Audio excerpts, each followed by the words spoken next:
as a result of that, because there's been protests and the protests have also turned violent.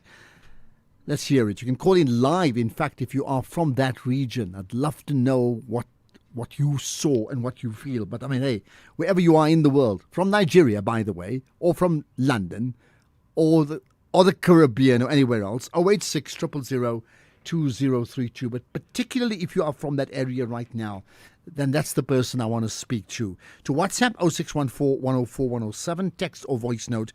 And as always, you know that you can tweet on the X platform, tag SFM Radio, tag me, Ashraf Ganda. Do the same on our Facebook pages as well. I'll check it out. Right, let's get your reaction. Faisal in the Eastern Cape. Hello, Faisal. Ashraf, how are you? Yeah, very good indeed. Good to connect with you. Good, Ashraf. Right. Ashraf, you know what happened? Yeah. We are South Africa is taking a wrong route. Tomorrow we end up the same people, characters like Donald Trump, because what happened? All these parties, I'll tell you, Ashraf. How did this Herman Mashaba come up? Herman Mashaba came up because he is the one. He will drive away the foreigners. Last week he made a statement, a mass deportation. I don't know what's the meaning of that. Gator McKenzie party, how did it come up about? Gator McKenzie party came up about that they will help, they will defend, they will help the colored people, because this government they didn't do nothing for the colored people, which is nonsense.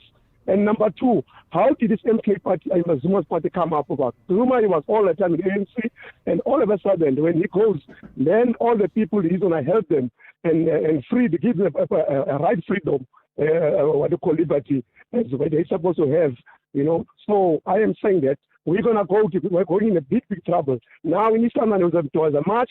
All this march, poor people have been used. Whatever this thing, what people have done is bad enough. But our country is already down. It's going to the dogs.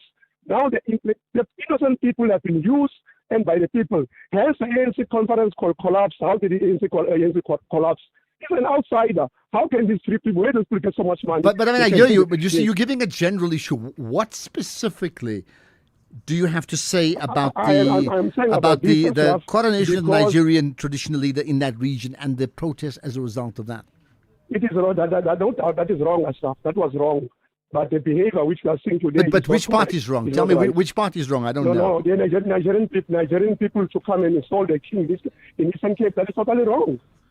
They are wrong. No, but who... You can't use violence and to act violently and create more chaotic. There's a point I'm saying. Yeah, you see, that's the one issue. There's another issue around foreign nationals, but that's a different conversation for today. What the issue right now is, there was this coronation of a Nigerian leader in the area of Kugompo city in East London. And there's been protests from South Africa to say, how do you declare another person from another region in this country and you say, that's the king? I say that, Ashraf, that is wrong. That can never be happening. It can never be right anyway. No one can do a thing like that. But also your behavior.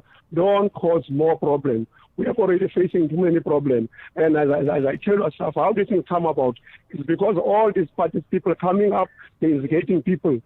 Okay. That's the bottom line. All right. Faisal, thanks for that call in the Eastern Cape, right? Now, listen, if you are actually in that region of Kugompo, then I want to hear from you, right? If you are there, then I definitely want to hear from you directly in terms of what is your understanding. I've been seeing visuals. There's mass protests from people, South Africans, to say, and the bottom line to this is the audacity of anybody saying we have a king in this area and that's the Igbo king.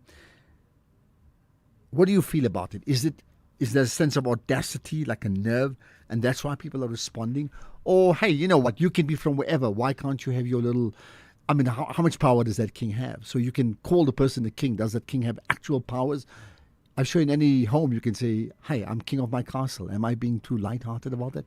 You tell me. Churchill in the Eastern Cape, hello. Hello, Ashraf. Yeah. Ashraf, it's another sad day for our country, especially from somebody who's in the Eastern Cape. You know, Ashraf, I'll directly put the blame on the doorstep of our government. You know, we've been too much lax. Unfortunately, our government is reactionary. We are not proactive to these issues. And when these things happen, obviously people are going to take matters into their own hands. It has never happened in any country. You know, and our foreign brothers, be it illegal or legal, when they come to this country, they must obey the laws of this country. But unfortunately, our leaders have not been coming to the party in terms of making sure that there are strict laws that are governing people who are foreigners in this country. But let me ask you this. You say you blame the government. Like, how do you Yes. blame the government if a group declares this person the Igbo king in this country? Meaning, the government can't do anything until they actually do something. That means the people have a coronation. Otherwise, they'd have to arrest everybody before they commit any crimes. Like, how would you blame the government because of this? I don't get it. Yeah, look, this has to be condemned. The government has not been that much vocal in condemning this because obviously, when this started, it was obvious that the people are going to be angry against this. You understand what I'm trying to say? The government was supposed to be very vocal. When you look at all these things that are happening, Ashraf, let's look at the SADC region just generally. Yeah. You look at how such governments have been poorly run. People have been butchered in our neighboring countries, Zimbabwe and all that. And these people, obviously, they're going to run to the southern part, to South Africa. And our borders are so porous. Then we've got a situation that is uncontrollable. So these are some of the issues that we're facing here. We need to be very strict. Yes, we allow our foreign brothers and sisters to come to this country, but legally and under strict laws. These things are not happening for the first time. They happened in Egypt. You remember the time, if you go to the Bible, the Exodus, the Jews there, they happened.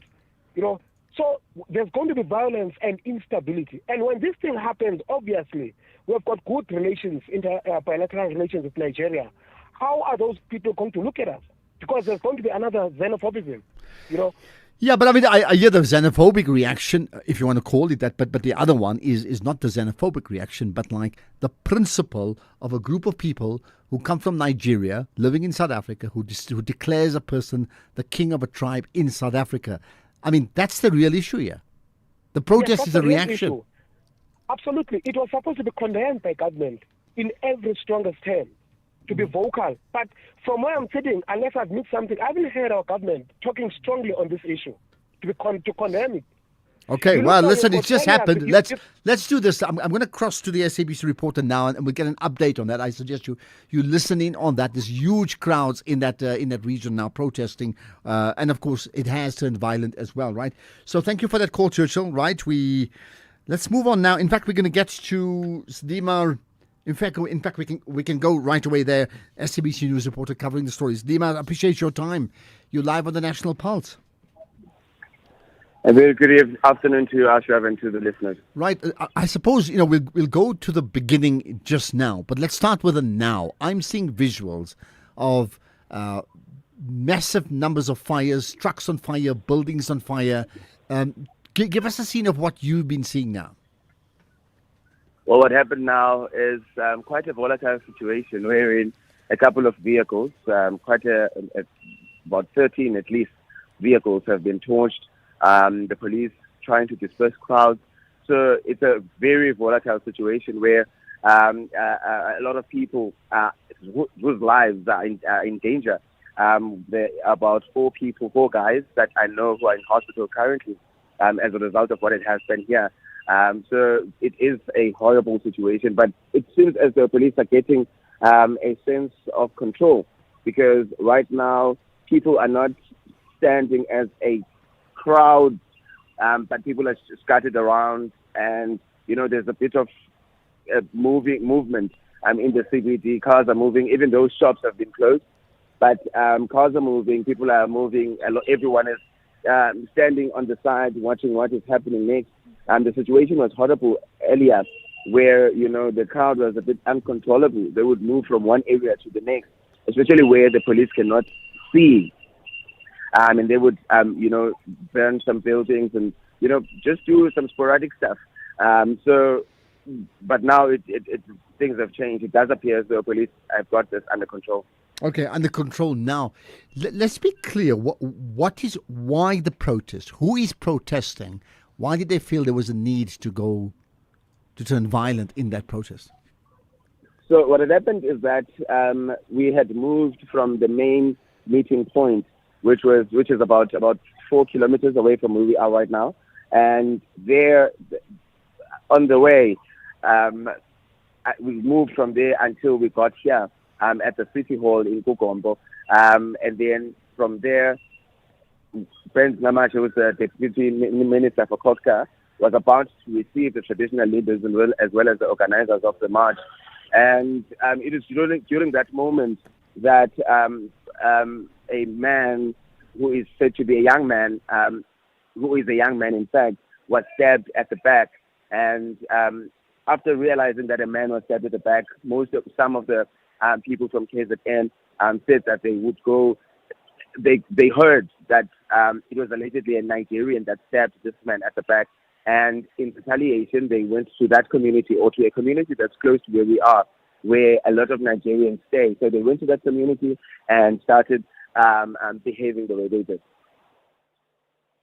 All right, let's just go back then to the very beginning, because what we're seeing is the reaction, right? We've been hearing talks about the coronation of a Nigerian king in South Africa. Tell us what you know. Well, what you know is that there's a video that was circulating on social media wherein this man was being coronated. You could see the nature of that ceremony. It does appear as the one is ascending the throne. And so it's said in that video that this man is a Nigerian Igbo king. And that sparked concerns from traditional leaders in the province that, it's not possible that there is a king in a land where kingship and traditional leadership is quite a deep-rooted system. So they're saying that it is a disrespect to kingships that are presiding over this community.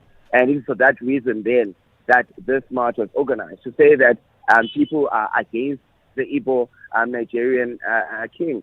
And it's due to that this march is had. But we do understand that President Namache spoke to us and told us that they were in conversation with the Nigerian team or group that was doing this coronation event, and they had spoken to them about a possible apology to the royal house of the Amakakabe and Amaxhosa.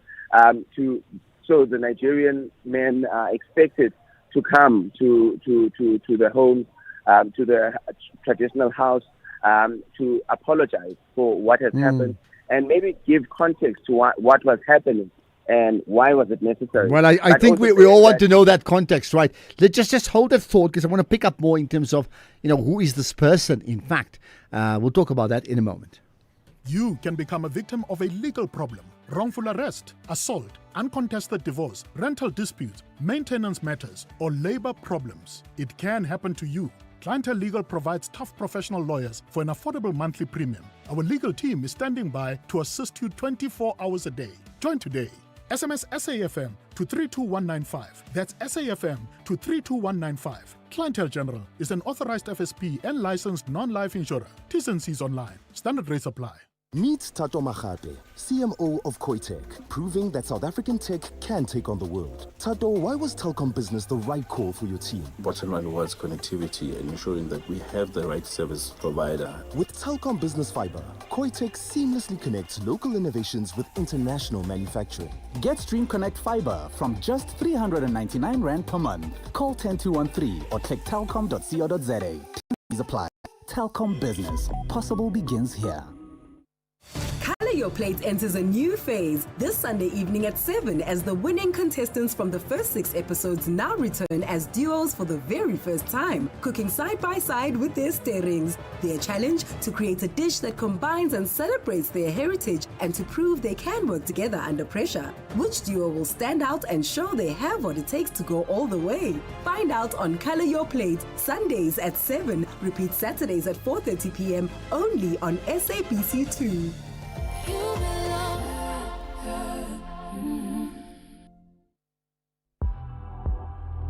X at SAFM Radio and at Ashraf Garda.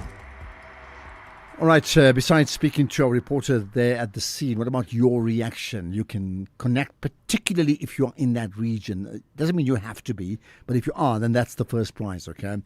So you can call in or send us a WhatsApp. In the meantime, with Outsurance, saving on your car insurance feels like being on the opposite side of a traffic jam. 63-year-old Almero saves a mind-blowing 417 rands on his 2021 Ford Ranger. So get a quote now, and if OUTsurance can't save you money, ask for 500 rands or 1,500 rands if you've been claim free and with the same insurer for 3 years. Get savings or cash. SMS OUT to 30754. That's OUT to 30754. OUTsurance, licensed insurer and FSP, T's and C's and information online. Ashraf Garda on SAFM. Right, let's get back to that the region of in the Eastern Cape of Kugompo, the Kugompo city. In fact, Dima Mfeko with me, the SABC reporter covering that story. So let's go back then to how much do we? Here's the first thing: how much do we know about this person who ascended the throne, and in doing that, did that person? Is it a ceremonial ascension to the throne to say, yes, my ancestors are from the Igbo tribes in Nigeria, but this is just me here? Or, in fact, is he purporting to put his position up, claiming to be a traditional leader with traditional leader rights in South Africa? Dima, yeah? Oh, we've just lost Dima for just a moment. Okay, I'll tell you what, I'd love to know more. I do understand that the COGTA, which is the Department of Cooperative Governance and Traditional Leaders, have commented, and they've taken a stance against it, believing it's what they call an unlawful impersonation and purported coronation of an individual presenting himself as a traditional leader, right? So that's one aspect. The Deputy Minister of COGTA, which is Reverend Prince Zolile Burns Ngamashi, said, if left unaddressed, it risks undermining South Africa's democratic gains, the rule of law, and the diplomatic frameworks governing relations between nations. I also understand that COGTA is therefore now connected with international relations around this issue, and there are naturally different aspects around this. But let's get to your thoughts. So I'll pick out some comments from you. There are clearly thoughts. We go to voice notes first, and then I'll get your live comments too. I did ask you if you're up for one word. Okay, right, here we are. So this 1 year this is telling, maybe.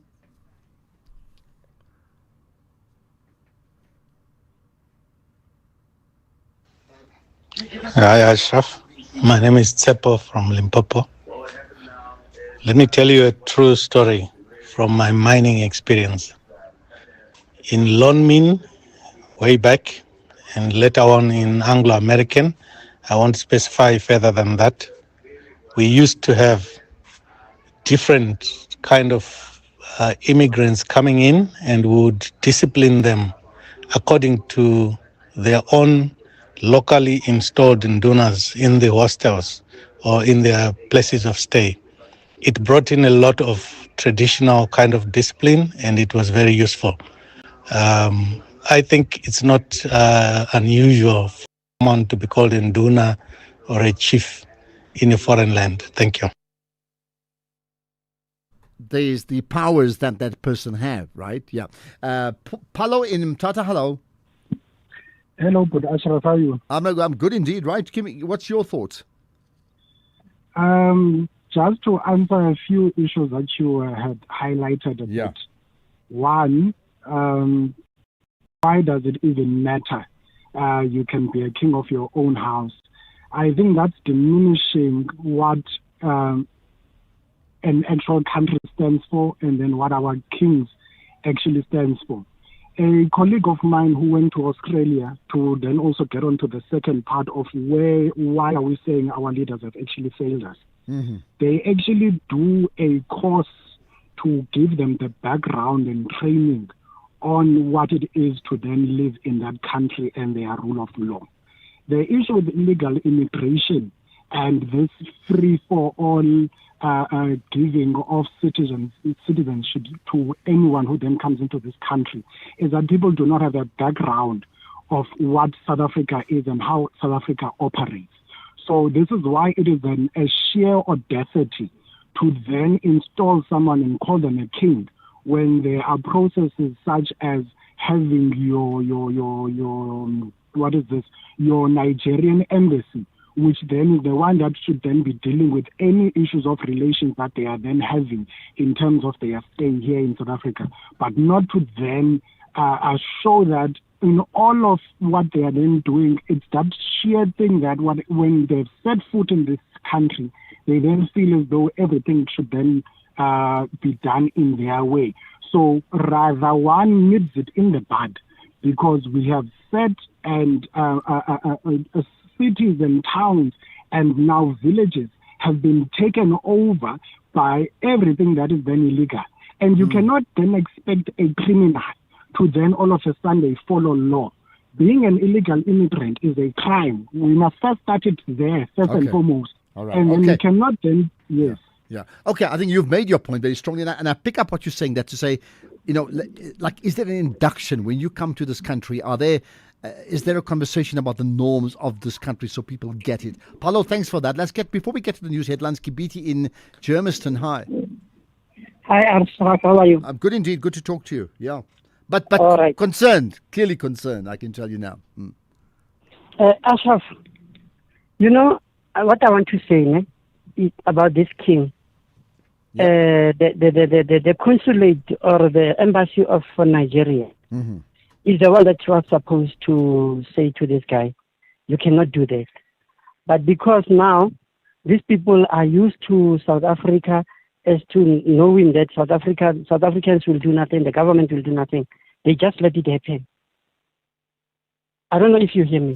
I don't know about that. I mean, listen, I've had the privilege of traveling to many countries, and when I travel, I don't go to my consulate, South African consulate in that country, to give me a lowdown on that country when I'm visiting. You get a sense of the norms of how that country operates already. For example, I know if you litter in Singapore, you're in trouble on the street. If you skip the robot and you want to walk, like jaywalk, you're in trouble. Now, that means my responsibility is to know that. But if I don't know, they can give you the lowdown before you even go to the country. You don't need a meeting with them. Now, that's different to someone visiting versus someone who's actually going to live in that country. If you're going to live in that country, right, you don't have to be a citizen, but if you've got a visa to live in a country, then best you have to know the rules. And that could be Nigeria or South Africa, definitely the UAE. Many countries, like I mentioned, Singapore, they have their own norms. Yeah.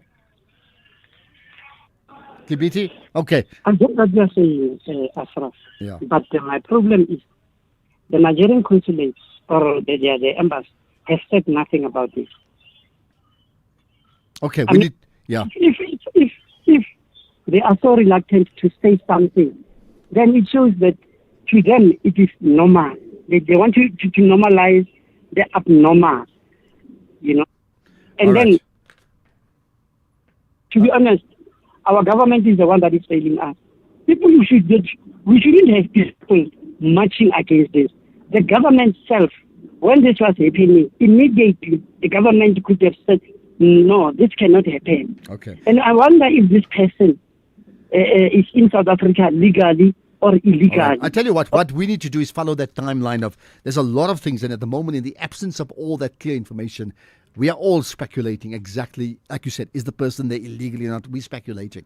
Right, thanks for that. Let's get the news headlines. Here's Zondela Mbana. Thank you, Ashraf. On the news headlines, the Deputy Minister of COGTA, Prince Zolile Burns Nxamashe, is calling for calm in Kugombo after a march against the alleged coronation of the Igbo Nigerian king in the city turned violent. At least 12 vehicles are believed to have been set alight. Acting Police Deputy National Commissioner for Support Services Dineo Nhwa says disciplinary processes are underway against Sergeant Fanny Nkosi following his testimony before the Madlanga Commission of Inquiry in Pretoria. And at least 12 people have been killed in Nigeria's Central Plateau state after gunmen attacked a bar in the state capital, Jos. A full update follows at the top of the hour. SAFM, guiding you through the rush hour traffic. Good afternoon. Starting off in Gauteng, there's a crash on the R24 westbound at Electron Interchange. The N12 R24 westbound has a crash before Gilulis Interchange, and on the M1 southbound, slow-moving traffic towards Crown Interchange. In KZN, the N3 northbound has a truck crash recovery underway on Van Rennens Pass, and there's a crash on the N3 northbound after Harry Gwala Road. In Cape Town, the N1 outbound slow-moving on Plattekloof Hill, Victoria Road is slow-moving through Camps Bay, and Voortrekker Road slow-moving through Maitland. With your traffic update, I'm Irma G.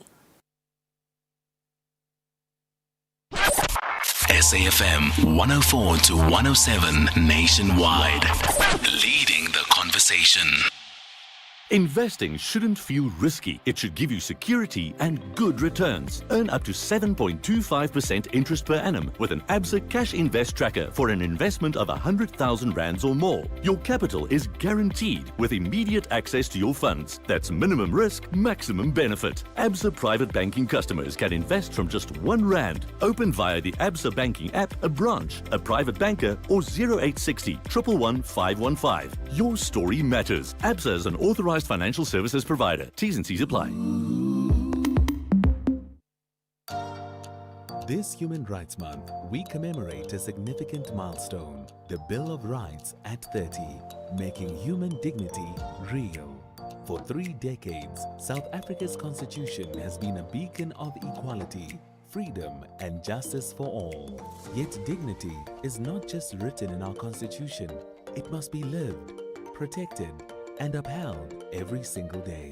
Join SAFM as we unpack the issues that matter, elevate voices driving change, and reflect on the progress we've made while confronting the work that still lies ahead.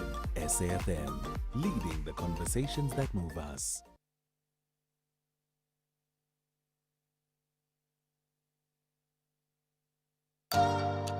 This Human Rights Month, we commemorate a significant milestone, the Bill of Rights at 30, making human dignity real. For 3 decades, South Africa's constitution has been a beacon of equality, freedom and justice for all. Yet dignity is not just written in our constitution, it must be lived, protected and upheld every single day. Join SAFM as we unpack the issues that matter, elevate voices driving change, and reflect on the progress we've made while confronting the work that still lies ahead. SAFM, leading the conversations that move us. This is SAFM Sports with Tuming Khapele. Jimmy, we covered this the other day about this transgender rule where they have to effectively stay in their lane. There's reaction from a significant athlete, right? And that is 2-time Olympic champion Caster Semenya, who has slammed IOC President Kirsty Coventry over a new decision to ban transgender women athletes. The International Olympic Committee says that women's events will now be limited to biological females determined through a once-off genetic test. This means that transgender athletes and those with certain medical conditions like Semenya could be required to compete in the men's category. And Semenya says it's very disrespectful to women. Personally, for her as a leader, she's an African. I'm sure she understands, how, we as Africans, we coming from. As a global South, and you cannot control, genetics. And I'm 100% sure that even the male counterparts that are here, if you're going to respect women's dignity, don't question how they are.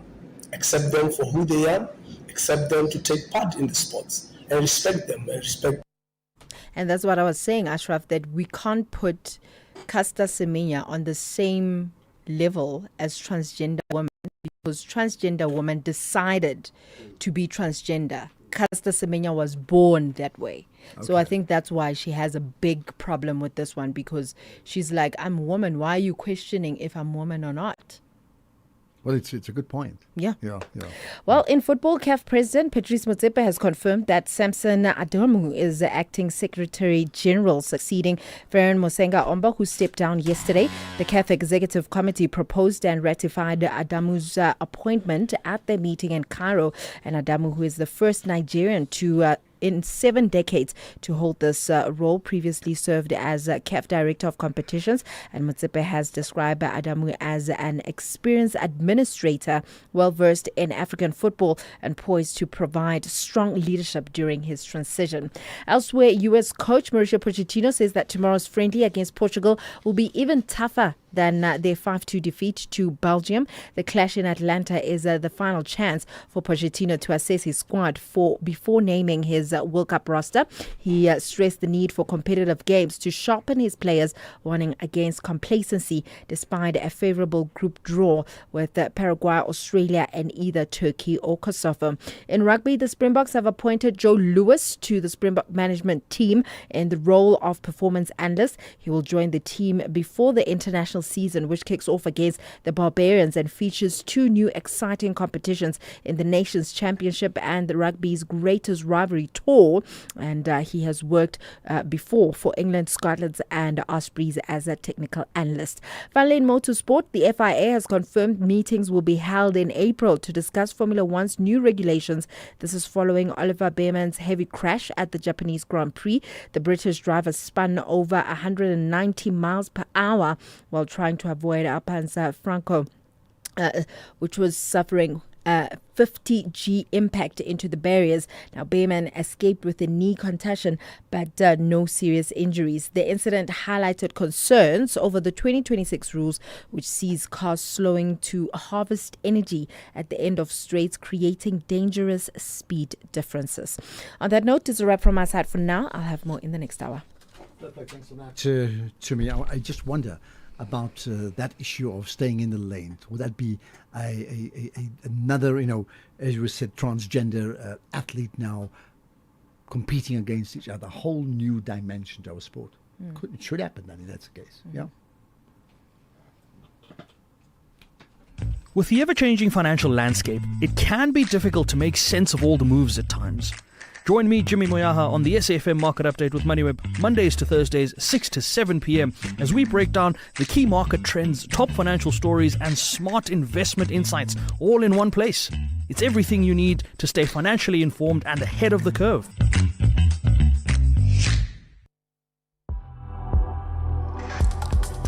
Ashraf Garda on the National Pulse. Right, let me just give you a sense of where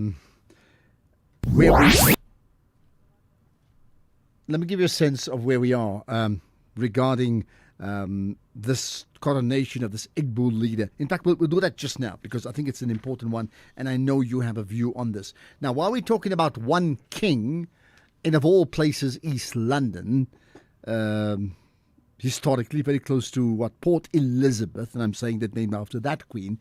There's another issue of the No Kings protest, and it's got nothing to do with South Africa, by the way. There were 40 of these No Kings protests that took place, would you believe it, in the USA on Saturday. And the reason around that, it has been a campaign opposing Donald Trump's second administration and all that goes with it. Professor John Keicher is the former research director of the Department of Politics and International Studies at the University of Cambridge. So let's find out more from him. Professor Keicher, appreciate your time. You're live on the National Pulse. Hello. Yes, you're live. Thanks for joining us, right? So let's talk about this. I mean, I understand the numbers were amazing in terms of how many people turned out at this what is called No Kings protests in the USA. Yes, the numbers are impressive. Something like 8 million was the last count that I saw. But of course, these protests, there is a very long history of protest in the United States, peaceful protests as well. And these things become something of a carnival, which is very, very good in early stages. And long may the peacefulness continue. But there are possibilities for things to turn far more complicated for Donald Trump and for the police in general to coordinate all of these demonstrations should they continue, which is very likely. Okay, and what are these protests about? I mean, let's be clear about what are they protesting against or Or who are they targeting? Well, that's a difficult issue because there are many things in these protests. They are a sort of, as the French call them, a coagulation of different interest groups. There are those people who are opposed to Donald Trump's policies in all sorts of directions, policies such as attitudes towards immigration, attitudes towards even the cost of living, attitudes towards a whole host of things. So those in themselves become difficult to manage. And then there is an element of carnival about them. You've got all sorts of well-known stars who take place. Bruce Springsteen was at the protests in America on Saturday. So was the actor Robert De Niro. And if you look at the photographs of these protests, there is really an element of carnival about them. And for the moment, as I say, they are peaceful and they can be controlled. But there are an awful lot of elements, as we all know, going on in the world, which could make these protests far more turbulent, far more violent in the longer term. But does it have an end goal purpose? When I say end goal, look, obviously they don't like what Donald Trump is doing as the American president. Maybe the ideal end goal would be, at some stage, replace him with a better president when the time comes, right? But for now, I mean, is part of the end goal to actually put the pressure to remove him right now because of, and I say this in inverted commas, his inability to govern and the type of pronouncements he's making, especially on global affairs right now, every single day, like, Cuba, we're waiting, you're next, I can do what I want, to the Iranians, not just attacking them, but actually saying that they've offered me the leadership of the country, those type of pronouncements. I mean, what does that say about his leadership, and therefore what do they really want? Well, as I say, I really do think there is a myriad of reasons for people protesting, and finding a common theme is going to be difficult. The only common theme for the moment is that people are opposed to Trump. But for the reasons, they vary according to various different interest groups. So, for instance, you could see Palestine flags, you could see a whole host of things that in the end will be difficult to filter out and to get some kind of coherent overall movement. At the moment, people are just, I think, registering their dissatisfaction and their disaffection for the Trump presidency. But if things go further, and as you mentioned yourself, worldwide, if things become even more serious, then those protests could become more than just a simple carnival and become something that would look towards overturning perhaps the Trump presidency. Yeah. How are these protests being received by the political parties? Republican, Democrats, and actually by Donald Trump himself, because he often does pronounce on anything.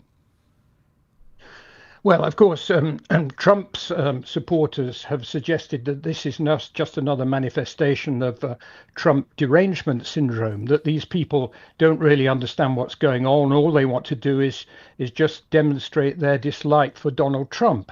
But I think there are currents that are going on beneath the surface that are far more worrying.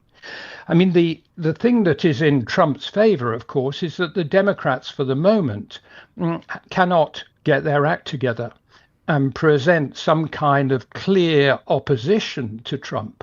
And that is a very serious problem for the demonstrators, because there is nothing to coagulate around, if you like, and nothing to cohere the whole movement so that it goes in one direction only. There is a chance that this will become a series of sort of centrifugal forces that will break up when anything very important needs to be decided. Well, just maybe the last thought in terms of, and it's an interesting word I'm going to use, what's the level of popularity of Donald Trump right now in the USA, keeping in mind he had garnered sufficient support to become the president of that country twice over? Well, as we all know, in democracies during the mandates, the popularity tends to wane in the middle of their mandate and begins to climb up afterwards when all sorts of reforms are brought about that pacify the population. And in the case of Donald Trump, of course, he has been relatively popular. His popularity is now descending and something around about approval rating around about only 36%, but it's still not bad compared with the democracies in Europe, for instance, where you've got people like President Macron on 17%, Keir Starmer in Britain on 17%. So Donald Trump is still relatively popular, and he's popular with his base, his MAGA base.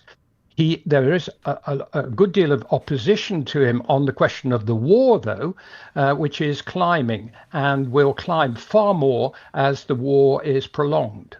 But do you get a sense when you say there's opposition to the war, because not just this war, but also his support for Israel, which is not unusual in American politics anyway, right? At what stage does opposition from civil society actually convince a leader or the party or his party that actually we need to retract, we need to change our tack?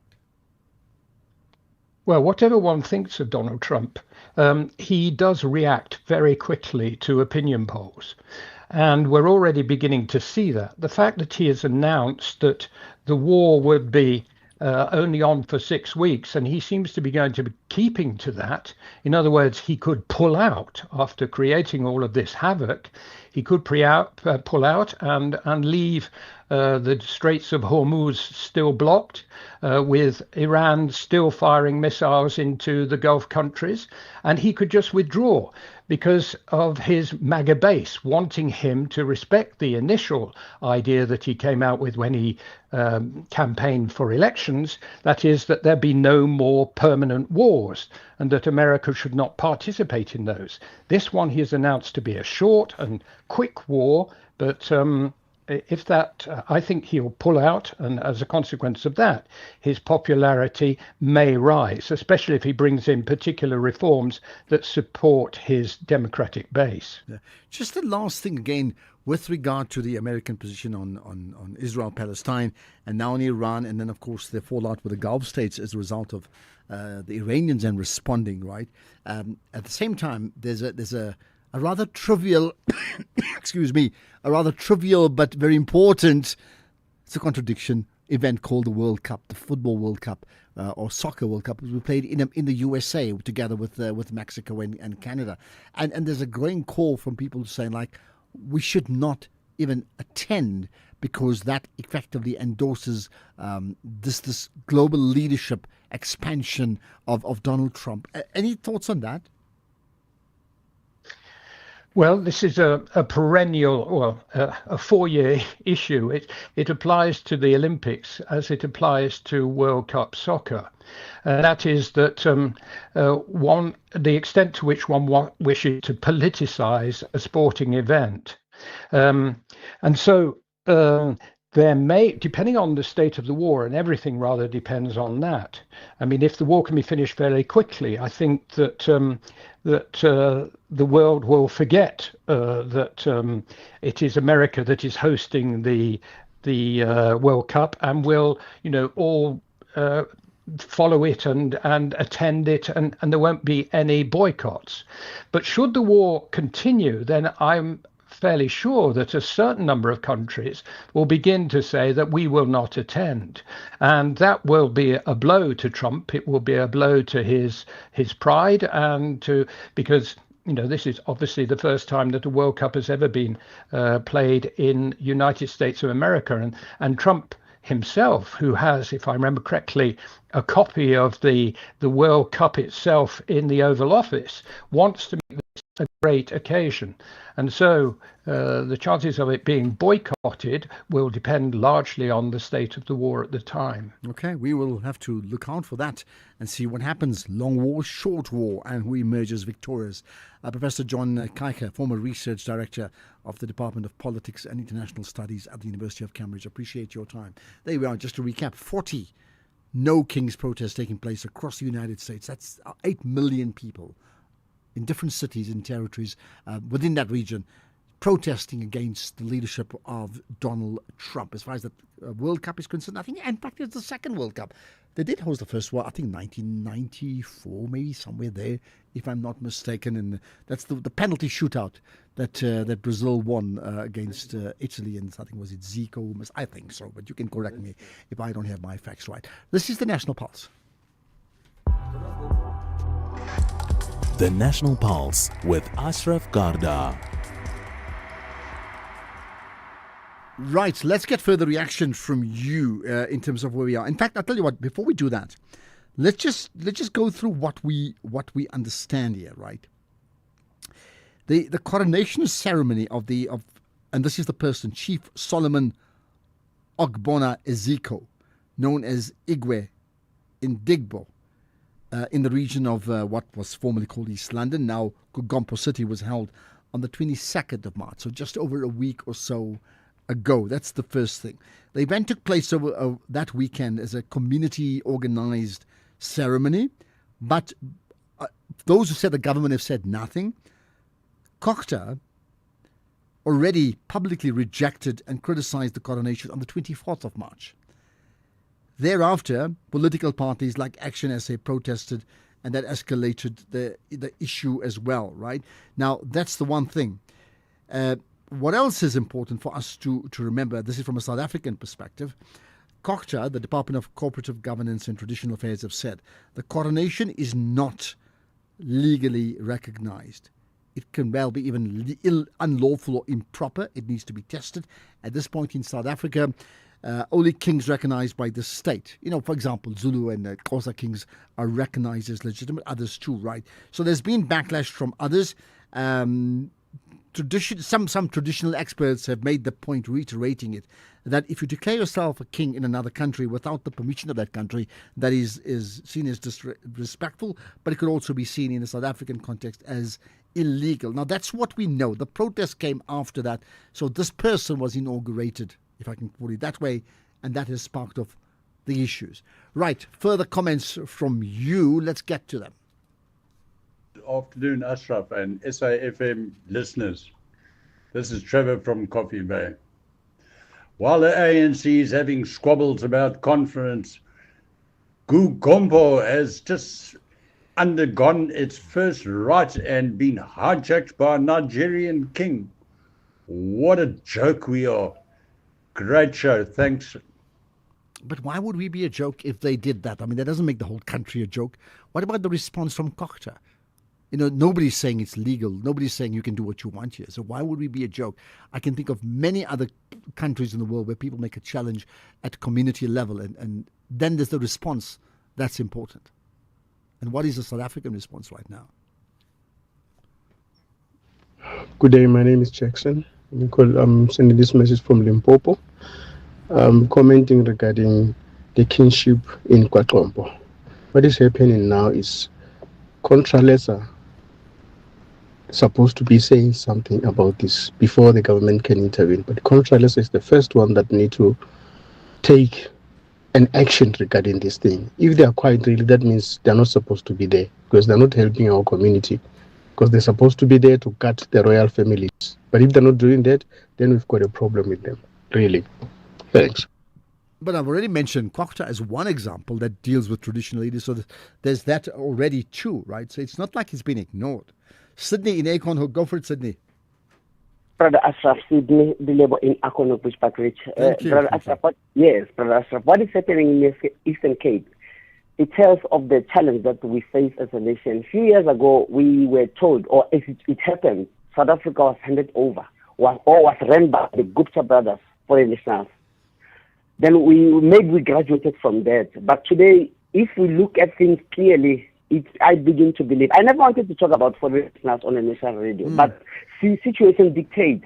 It's in one way or the other, South Africa has been handed over to foreign nationals. It's like our country's being taken away. Here in Acorn, where I live, they are almost everywhere. They are being employed in farms, hospitality industry. They are just inundated all the places. I think I don't even wish for any country on this continent to experience what we're experiencing as South Africans, whether it's Lesotho, Botswana, wherever, Senegal, Nigeria, that all the continents, all countries on the continent should flock in one country, that like we are experiencing in South Africa. Okay. This is the truth. The reason why before 1994 it was not easy to enter South Africa. We should have taken the very same strategy and proceeded with it. Instead, we let loose. Yeah, but in 1994, even black people couldn't even live in their own country properly. I mean, I understand that. Okay, it's okay. Yeah. Thanks for the correction. Yeah. But then, when we are told to be 2026, we still talk porous borders. Then why? Because even when you do that, when you porous borders, you attack foreigners to come into the country illegally, and that's also you also victimize the very same people who are coming to your country illegally, because they live sleepless nights. They sleep one eye open. You are taking their dignity away simply because you didn't control your borders. Right, you've made your point. You've made your point. Cindy, let's move on. You made your point very strongly. They didn't control the borders. See, there's two parts. The issues of the borders is an ongoing conversation we've been having.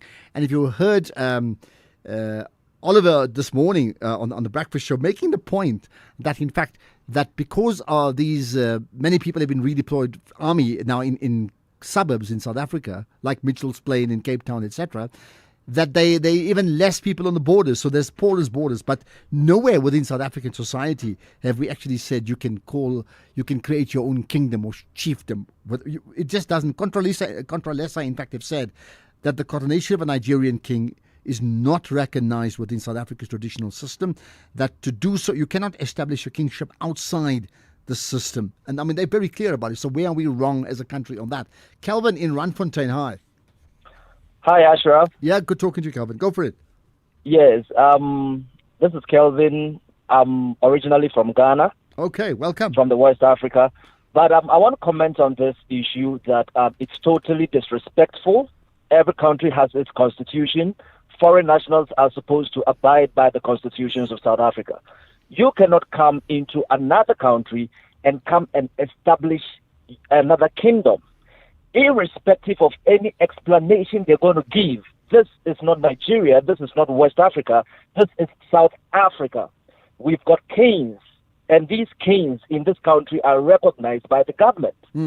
So I believe that it is very, very important that foreign nationals that are entering into the country legally are supposed to have some bit of education on the Constitution of South Africa. Before I got into the country, I have the soft copy of the Constitution of South Africa.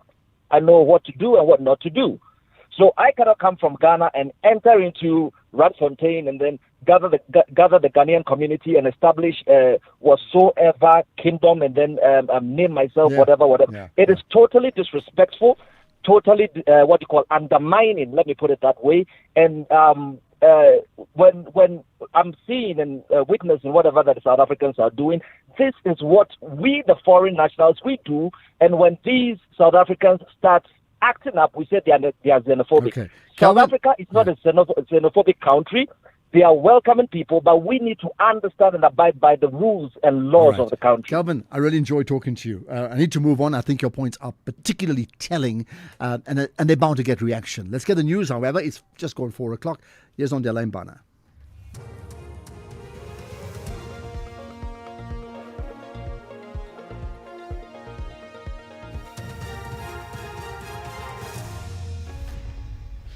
Thank you, Ashraf. On the top stories, COGTA calls for calm in Gugombo City and impact of rising fuel prices on the business sector. For SAFM News, I am Ondelambana and a very good afternoon. The Deputy Minister of COGTA, Prince Zolile Benz-Ngqamashe, is calling for calm in Gugombo after a march against the alleged coronation of the Igbo Nigerian king in the city turned violent. At least 12 vehicles are believed to have been set alight. Ngqamashe says the Igbo community has already extended their intention to visit the Kgagabe monarch, King Sandile, to apologize for what has happened. Prince Benz-Ngqamashe says a meeting between the government and the High Commission of Nigeria is scheduled for the 8th of April. The contingent of ministries, state security from the presidency, police, home affairs, DERCO together with ourselves. We will be meeting with the High Commissioner, who also has written a letter to the Premier of the province expressing the apology of the. Out of that meeting, we will then determine a date wherein we will all descend to the palace of His Majesty together with those Nigerian nationals who have voluntarily already expressed their intention to apologize to the kingdom and its people. Business sectors that rely heavily on fuel in Nelson Mandela Bay in the Eastern Cape are bracing for the impact of the expected price increase this week. Indications are that it can be as much as 5 rand per litre for petrol and 9 rand per litre for diesel. A local security company, Atlas Security, which employs more than 450 staff and operates a wide network of cameras and armed response vehicles across the metro, says maintaining its operations depends heavily on fuel. Brand manager Ryan Morris. The contingent of a minister. Acting Police Deputy National Police Commissioner for Support Services, Dinewo Nkwa, says disciplinary processes are underway against Sergeant Fani Nkosi following his testimony before the Madlanga Commission of Inquiry in Pretoria. It emerged during the proceedings that Nkosi allegedly worked with alleged criminal cartel leaders, including Vusimuzi Ket Matlala and Katiso KT Mulefe.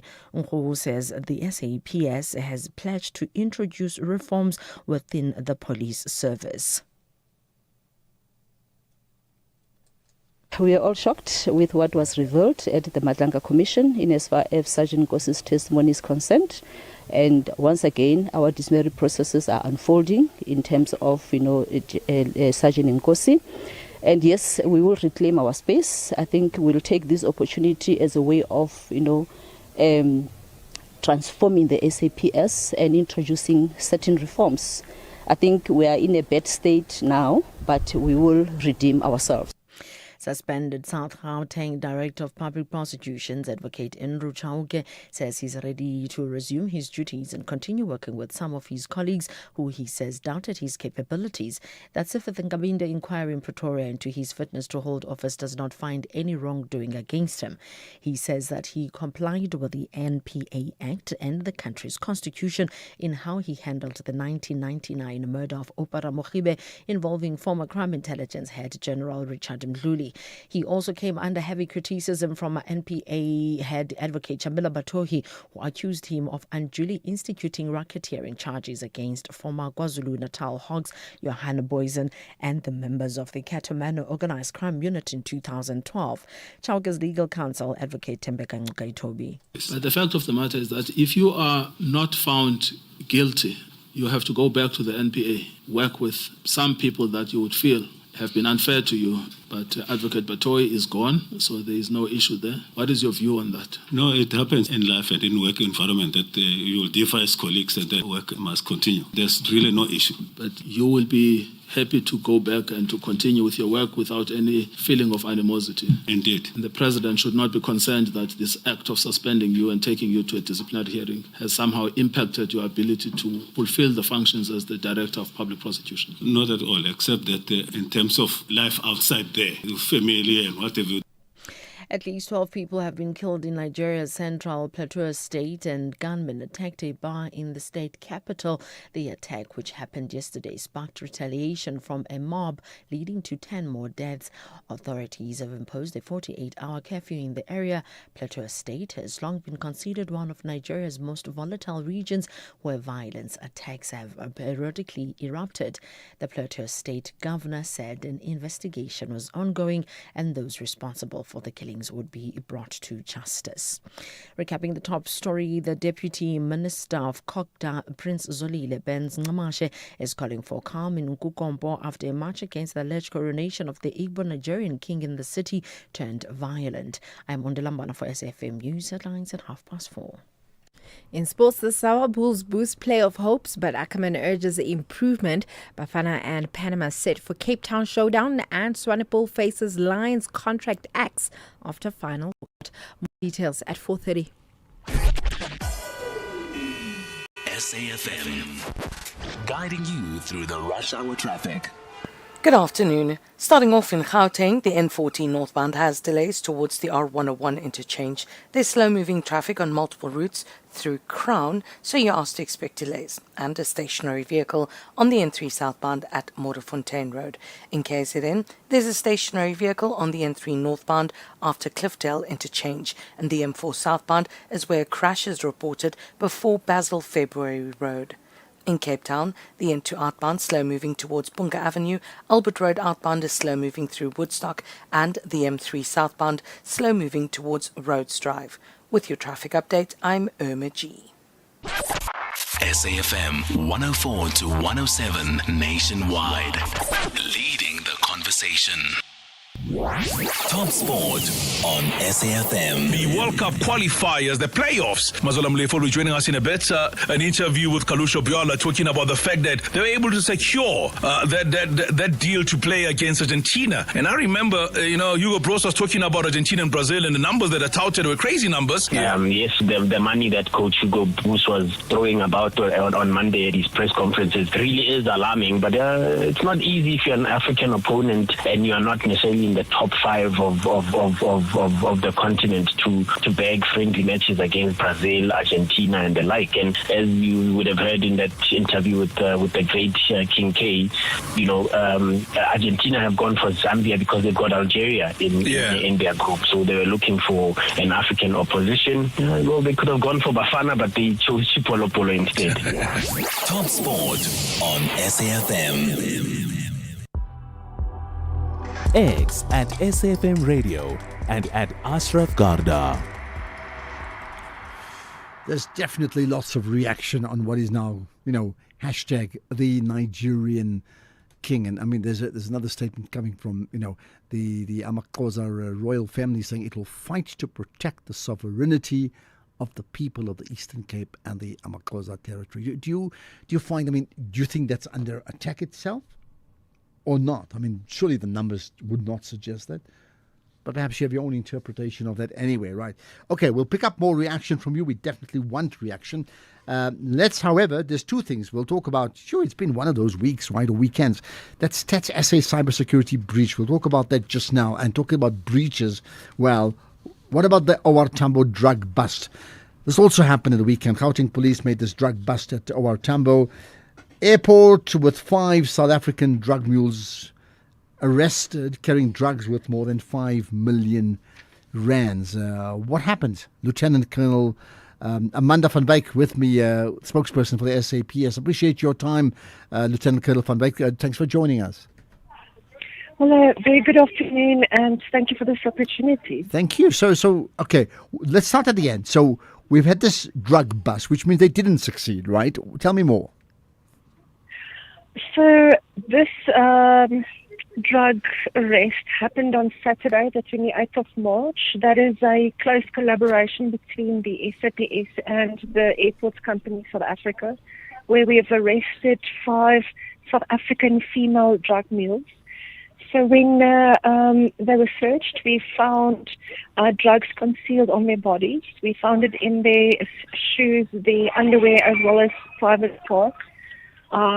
So the information we have is that they were en route from Johannesburg to China via Dubai, but we intercepted them successfully.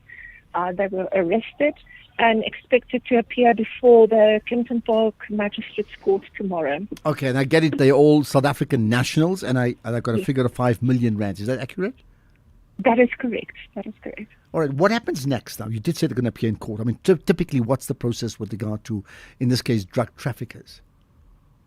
Look, in this particular case, the investigations remain ongoing. So with the suspects that are in custody, they will collaborate with us doing interviews. So with us conducting interviews with them, they'll be able to provide us with information as to who is behind the bigger network or the bigger syndicate that is behind this the drug trafficking from one country to another country. It's interesting you say that. I was just about to ask you that. I mean, clearly they already have committed a crime, these drug mules, but they are effectively the peddlers, right? The actual kingpins are somebody else. I mean, normally when you are able to arrest these drug mules, what's the likelihood then of actually being able to get to the actual syndicates that run the show? That's the mission. That's the mission for the SAPF to dismantle these organized networks. So with information that we have on hand and working closely with all stakeholders, whether it's at the airports, like I said, we worked hand in glove with airport companies from Africa, AXA, but also other government departments in terms of breaking the neck of these syndicates. But I want to believe that we have attained several successes. I'm sure you will recall that earlier this month we also had a major bust at that very same airport where we have seized drugs worth more than 2.8 million rand. That was during day-to-day routine operations at the airport that we have discovered crystal meth at a cargo warehouse. So just this few examples, it is clear that our members are on the ground. We follow up on intelligence, and that leads to these successful seizures and arrests. Yeah, and so you talked about this collaboration. Does that mean, and you can tell us what you're able to tell us, that at the time that these drug mules then arrived at the airport, you were able to identify them in advance? I mean, it was not just opportunistic where, we're going to check your bags. You knew exactly, when I say you, the organizations, you knew exactly who they were, and you had then targeted them, right? Yes, intelligence led us to identify them successfully. Also through the security measures that are in place at the airport, we were able to screen them and determine that these individuals have substances on their bodies, and that's what resulted in the success. Okay, that's great. What about in general terms, you talk about drug kingpins in the country.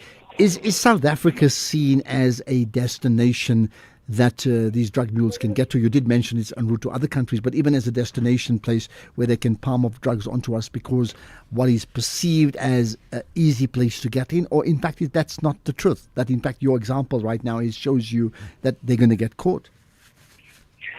Look, with an airport such as our Tambo International Airport, it is a major airport in Africa. It makes it very enticing for these syndicates to have drugs perhaps trafficked through that airport. But with our members there, it is a bit of a challenge for them. But I want to also just bring more successes. So let's take successes away from the airport. So we recently released the third quarter crime statistics, and with that, it says that in the in the period of October to December, we arrested more than 31,000 suspects for possession of drugs, and on the other hand, we've arrested more than 4,000 suspects for dealing in drugs. That's just a clear indication and a positive indication that we are out there in our numbers. That's through weekly, daily Operation Chanela that we have executed in the different provinces, that we are able to also, before it even reaches the airport, that we are having these arrests made. Okay, I mean, that's a very, very important issue that comes through. Just a final thought, anything you'd like to advise us again? Because, you could get a drug mule who's very deliberate about what they do, right? And that's why they're mules. But you could get others who are unintended carriers of these drugs. What's your advice to all of us? Well, general safety. So like you said, unintended, or you don't know that you are trafficking drugs. My mind goes to luggage. We always advise travelers to make sure that their luggage is locked. There are other measures to ensure that your luggage it poses a challenge for another person to open your bags and have certain items inserted and have it strictly that way. So make double sure and triple sure that anything that you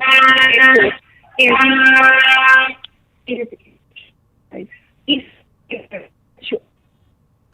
Oh, okay. I think we're just losing you, but let's leave it at that. Much appreciate your time on this significant drugs bust that took place at the weekend, right? That's Lieutenant Colonel Amanda van Wyk, the spokesperson for the SAPS. Thanks for your time here on the National Pulse. And again, reaction from your side, you the listener, when you hear of a drugs bust and drug mules, what sort of response does that engender for you? Let me hear you out.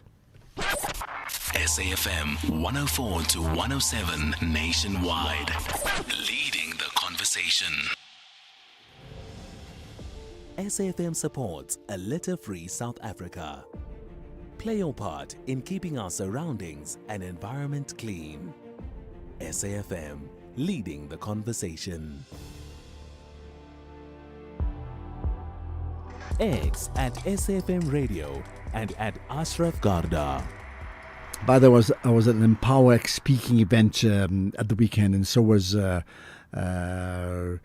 many other people that I know, but lovely to get people to come up and say, hey, we listened to the show, and that's just wonderful. So if you're one of them, shout out to you here on the National Pulse. Comments about the Nigerian king, there are many. Good afternoon, it's Manda in Bushe Park. Something to take note of. Ziligazi fought with Ushaga from KwaZulu-Natal. He ran to Matebeleland in Zimbabwe. He started his own kingdom, the kingdom of Amandebele, and he became the king of Amandebele. This is the same thing that these Nigerians are doing. But what I want to know is, does the Nigerian government recognize these kingships? If they recognize them, did they recognize the one that has been started here in Eastern Cape?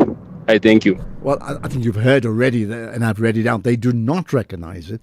They are traditional leaders as part of South Africa's unique arrangement made constitutionally, and anybody else. I mean, I can't just get up one morning and say, well, I'm the king of the Garda tribe, and as a result of that, I'm a traditional leader. That's accorded traditional leadership rights, and that's really what the issue is. King of your own castle? Yeah, go ahead, you can do that.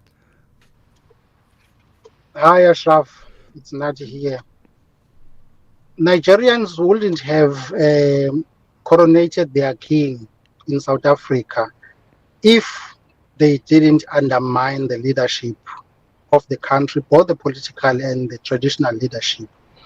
But I think the government of South Africa has made our country a joke to such an extent that people from outside see opportunities of undermining us. What is happening there by Kompo? It's a result of what the politicians have been doing for so long, undermining the people of South Africa. Well, you see, that may well be true, and I hear that from many people. Because does that suggest they see weaknesses in our system so they can take advantage of that? Maybe, yeah? Hi, Ashraf. Oh, okay, wait, we got that sorted. There's another with the same title. There we are. Oh, Ashraf, good afternoon. How I wish they were not caught here in South Africa. It is if they were caught in Dubai or when they land in China. Because here, they will not feel the pain of how wrong this thing that they are trafficking is. Because here in South Africa, we do not have jails. If they were caught in Dubai or in China, it would be great. Okay. I hear that part. There's another one, right? There's more comments on that. Here's one.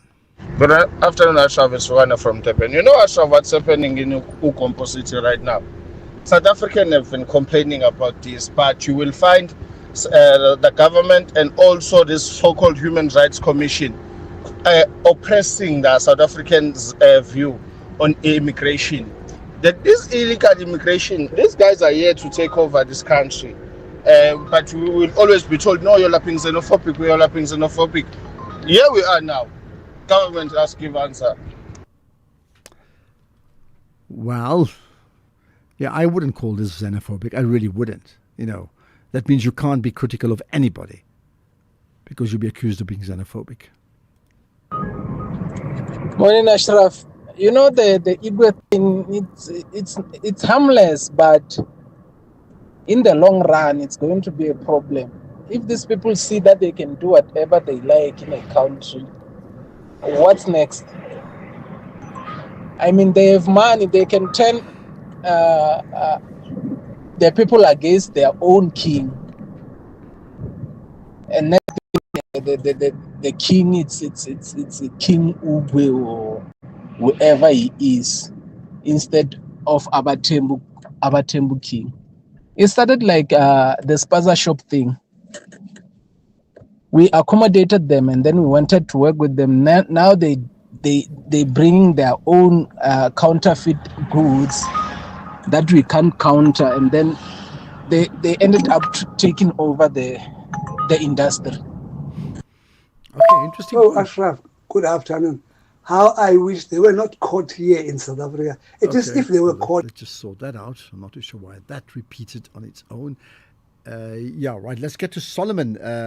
Solomon, you're Nigerian. I know there's the person who's been crowned is also Solomon, if I'm not mistaken. But it's not you. It's not you. I know that. I don't think you'll have the time. Thanks for calling in. He's my namesake. I'm Nigerian, but I'm from up north of Nigeria. Yeah. So the Solomon, the one we're talking about in East London, is from the east. Okay. And I must say, as a Nigerian, do I condone it? I do not condone it. I don't think it's a good idea. But knowing the Igbo people and the way that they operate, anywhere they go to China, they go to America, they always have a leader. Mm-hmm. Now, I don't want South Africans, they've been talking about coronation. It wasn't really a coronation, knowing the Igbo people and their culture. It's just a community leader that helps facilitate anything amongst the Igbo people. Like if there's conflict, business conflict, if there's family problems, if somebody is deceased and they need to fly him over to Nigeria to go bury him, that's all he is. He's not from royalty. He's not he's not recognized by the Nigerian embassy here or the Nigerian consulate or whatever, not in any way. But I do understand the way traditional kingdoms or traditional leadership works in South Africa, and I think that is what is really getting a lot of people angry. And they heard that he's being called Igwe. Now a lot of people that watch Nigerian movies, they hear Igwe being king being addressed as Igwe, but Igwe in itself, you need to look at the context. It's not just when you call a king, when you address a king. It could be a leader in so many different contexts. And I think if we can look at it a little bit that way, I know it's difficult, that would really help us to really understand the intention. And come to think about it, I don't think constitutionally they're breaking any rules, and I don't think it is a case of really trying to emphasize themselves. Yes, the Igbo people, like I said, I'm from the north, so I'm like Hausa, more closer to the Arabic. But the Igbo people are loud, they love flamboyancy and all that kind of stuff. And we Nigerians, we totally understand that. And they're very loud, they're very strong and all that. And I totally do understand that. But we just need to be a little bit more careful to understand the context. Yes, we resist it, but we just understand the context from where they're coming from. Yeah, but now if that, and I heard what you said. So look, from a contra lesser traditional leaders in South Africa, that's not allowed if you claim kingship. But if, as you quite rightfully say, he's the leader of our community in this city, I don't personally see that as a problem. Is it then a case of, don't give him those type of titles? That means if you call him the leader, community leader, there's nothing wrong in that, isn't it? That's right. So where's the problem? Like, why would there be, and I don't know where it's come from, because we have to find out more. When we talk about a coronation, that means like an appointed king of the region. Isn't that what has set it apart? Yeah, totally. And like I said earlier again, the Igbo people are very flamboyant, they're very loud, they're very colorful, and they tend to have a celebration sometimes that is over the top, and that is exactly what happened, the way he was brought out with his wife, the way the other leaders, the other, community leaders or people there within the Igbo tribe, the way they came, addressed him and calling him Igwe and all that kind of stuff. Yeah, that would really ruffle quite a lot of feathers, but they must explain that this guy is not royalty. He's just somebody who's a community leader, and we must just look at, like you said, what control lesser, what the template there. We must follow the template, and we must help to really put that out there.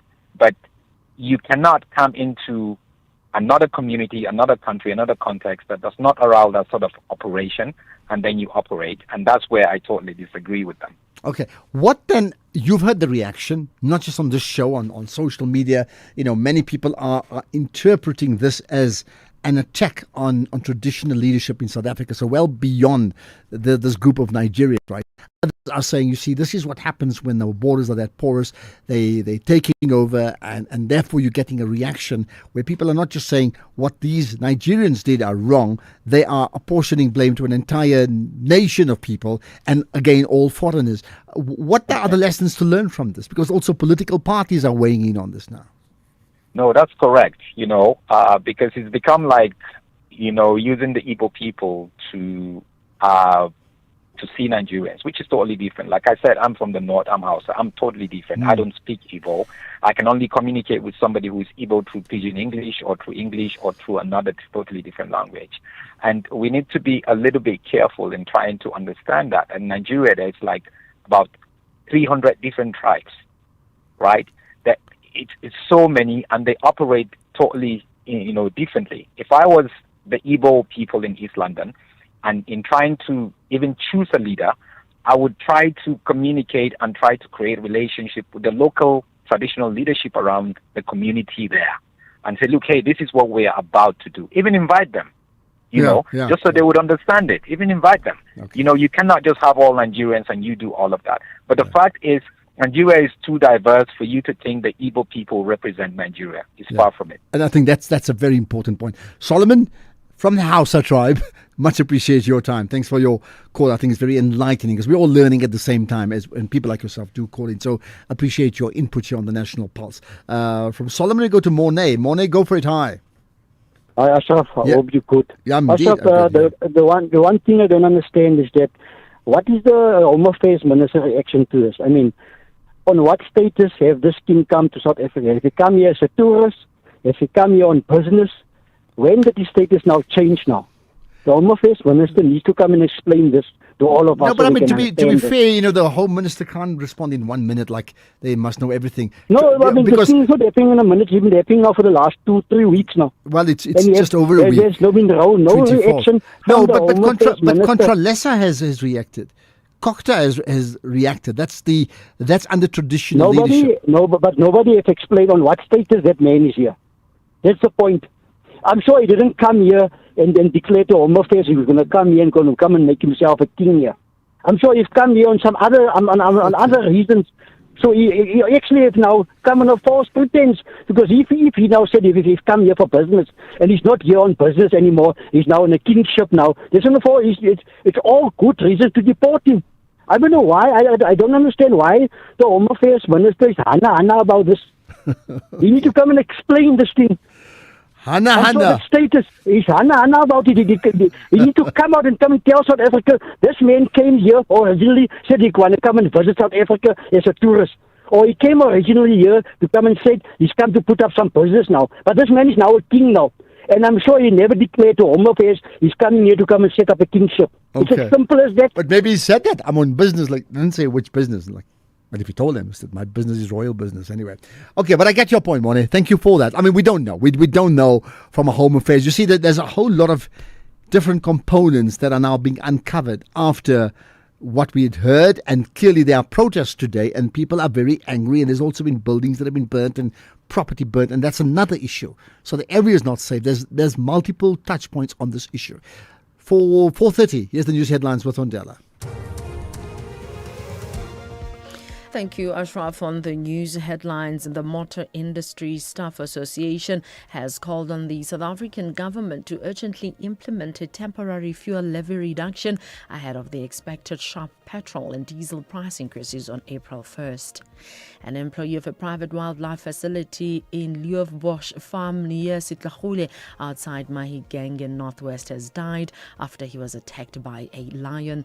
And the African Union Commission chairperson Mahmoudi Ali Yusuf says the continental body will always be keen to work with the United Nations in finding a permanent solution in Sudan. A full update follows at the top of the hour with Greg Gous.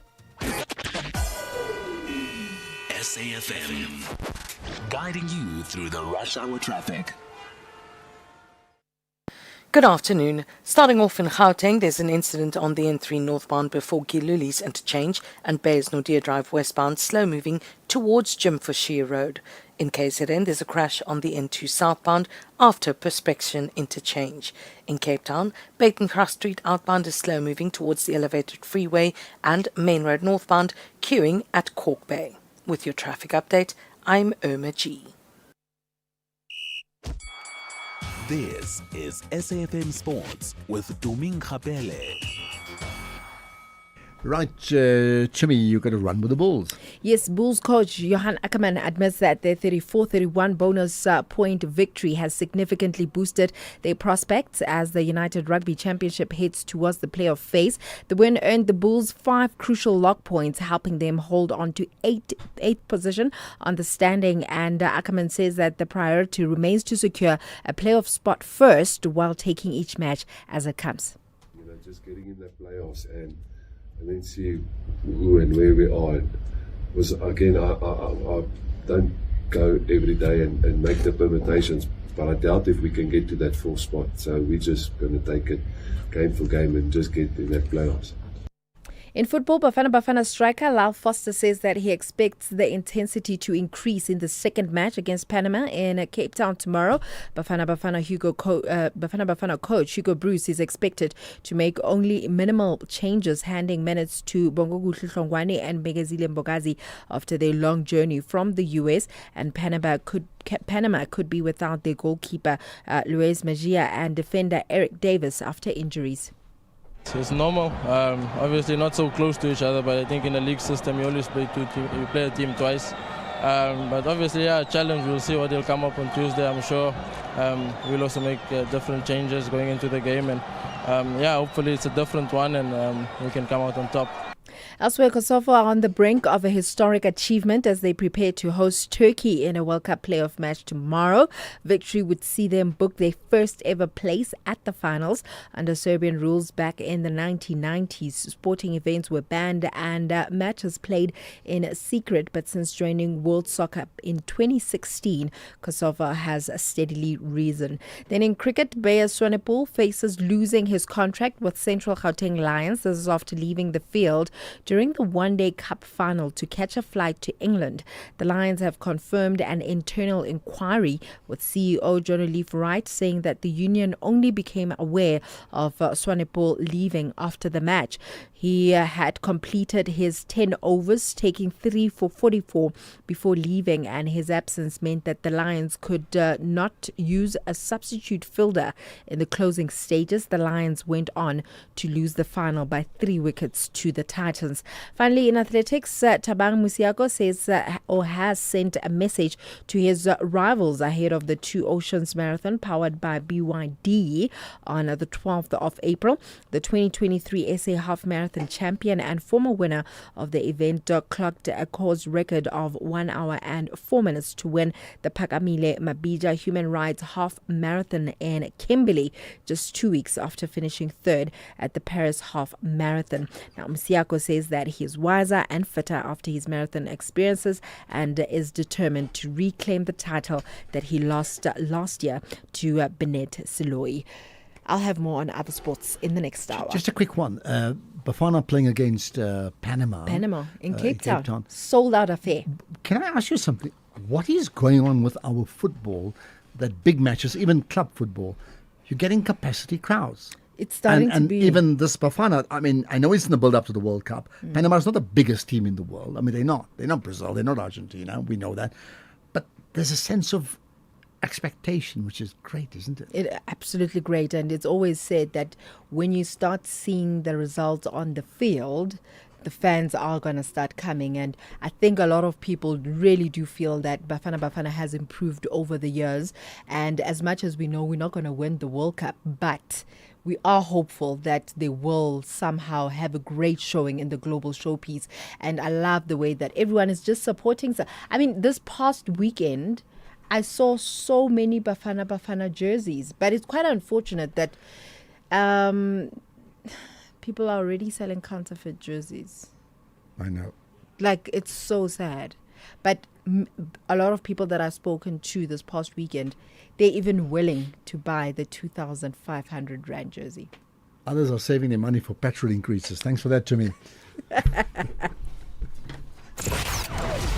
Economic news on SAFM. Facts and figures you can count on. Right, let's get to the numbers with Makwe Masilela from Makwe Financial, local and global. Makwe. Yes, Ashraf, good afternoon to you and to the listeners. Ashraf, as we are sitting now, we know that stocks have bounced back and the Brent crude advanced as Iran backed Houthi militants joined the Middle East war and also the U.S. expanded some military presence. That itself stoked fears of a prolonged confrontation. But markets were leaning more towards Trump's signals that there's progress in U.S.-Iran war talks. Bonds were rising as worries that the war will trigger a sharp economic slowdown prompted traders to dial back expectation of higher interest rates. While inflation remains a concern, the potential drag on economic growth and confidence should start to act as an offset. And later in the session, Trump renewed the threats when it comes to Iran energy sites. And locally, stocks are heading for their worst month in almost 2 decades, reeling from a double hit as the Iran war saps demand for emerging market assets, while plunging precious metal prices weigh on the country's miners. So far, Ashraf, we are down 11.6% just for the month of March, while prices extended gains heading for a record monthly rise as Iran war is widening. Brent so far this month is up almost 58%, and today we are just up 2.5% at $115 a barrel. Gold traders embarked on bargain hunting, but failing interest rate cut expectations kept the upside. Gold is up 0.7% at 4,526, platinum up 1.2% at 1,893. Ashraf Global stocks gave up a chunk of their opening gains as consensus view is that conflict is set to escalate, with the GAC now up 0.3% led by resources. Rand fell 0.6% against the dollar 17.21, 22.66 against the pound and 19.69 against the euro. Perfect. Thanks for that, Makwe. We'll connect with you tomorrow, and Jimmy Moyaha comes in for an hour of the markets with the SAFM Market Update, 6 to 7 this evening. Do not miss that. X at SAFM Radio and at Ashraf Garda. So, by the way, are you listening? Are you listening to us and listening to the show from the East London, specifically from that region? If that's the case, I want to hear from you. Absolutely. But hey, wherever you are, you can connect, you can call in. You can also send us your pictures of where you're listening in from, be it East London or be it, as it's now called, Gqompho City. Want to hear what you have to say about the issues that matter, but anything else that you wish to get off your chest. Well, I'll tell you what, it has been definitely one of those few days. Like, you think it's not enough. There's been a story of that there's been a cybersecurity breach that has affected Stats SA of all people, and there's been, I understand, some ransom demand. We'll find out more about what that means. What does a breach mean? What are the implications? What's the demand? What's the corrective measures? Doreen Mokoena, CEO of CyberSec Clinique. Doreen, thanks for joining us on the National Pulse. Good afternoon. Thank you so much for having me. Thank you. So first things first, what actually happened?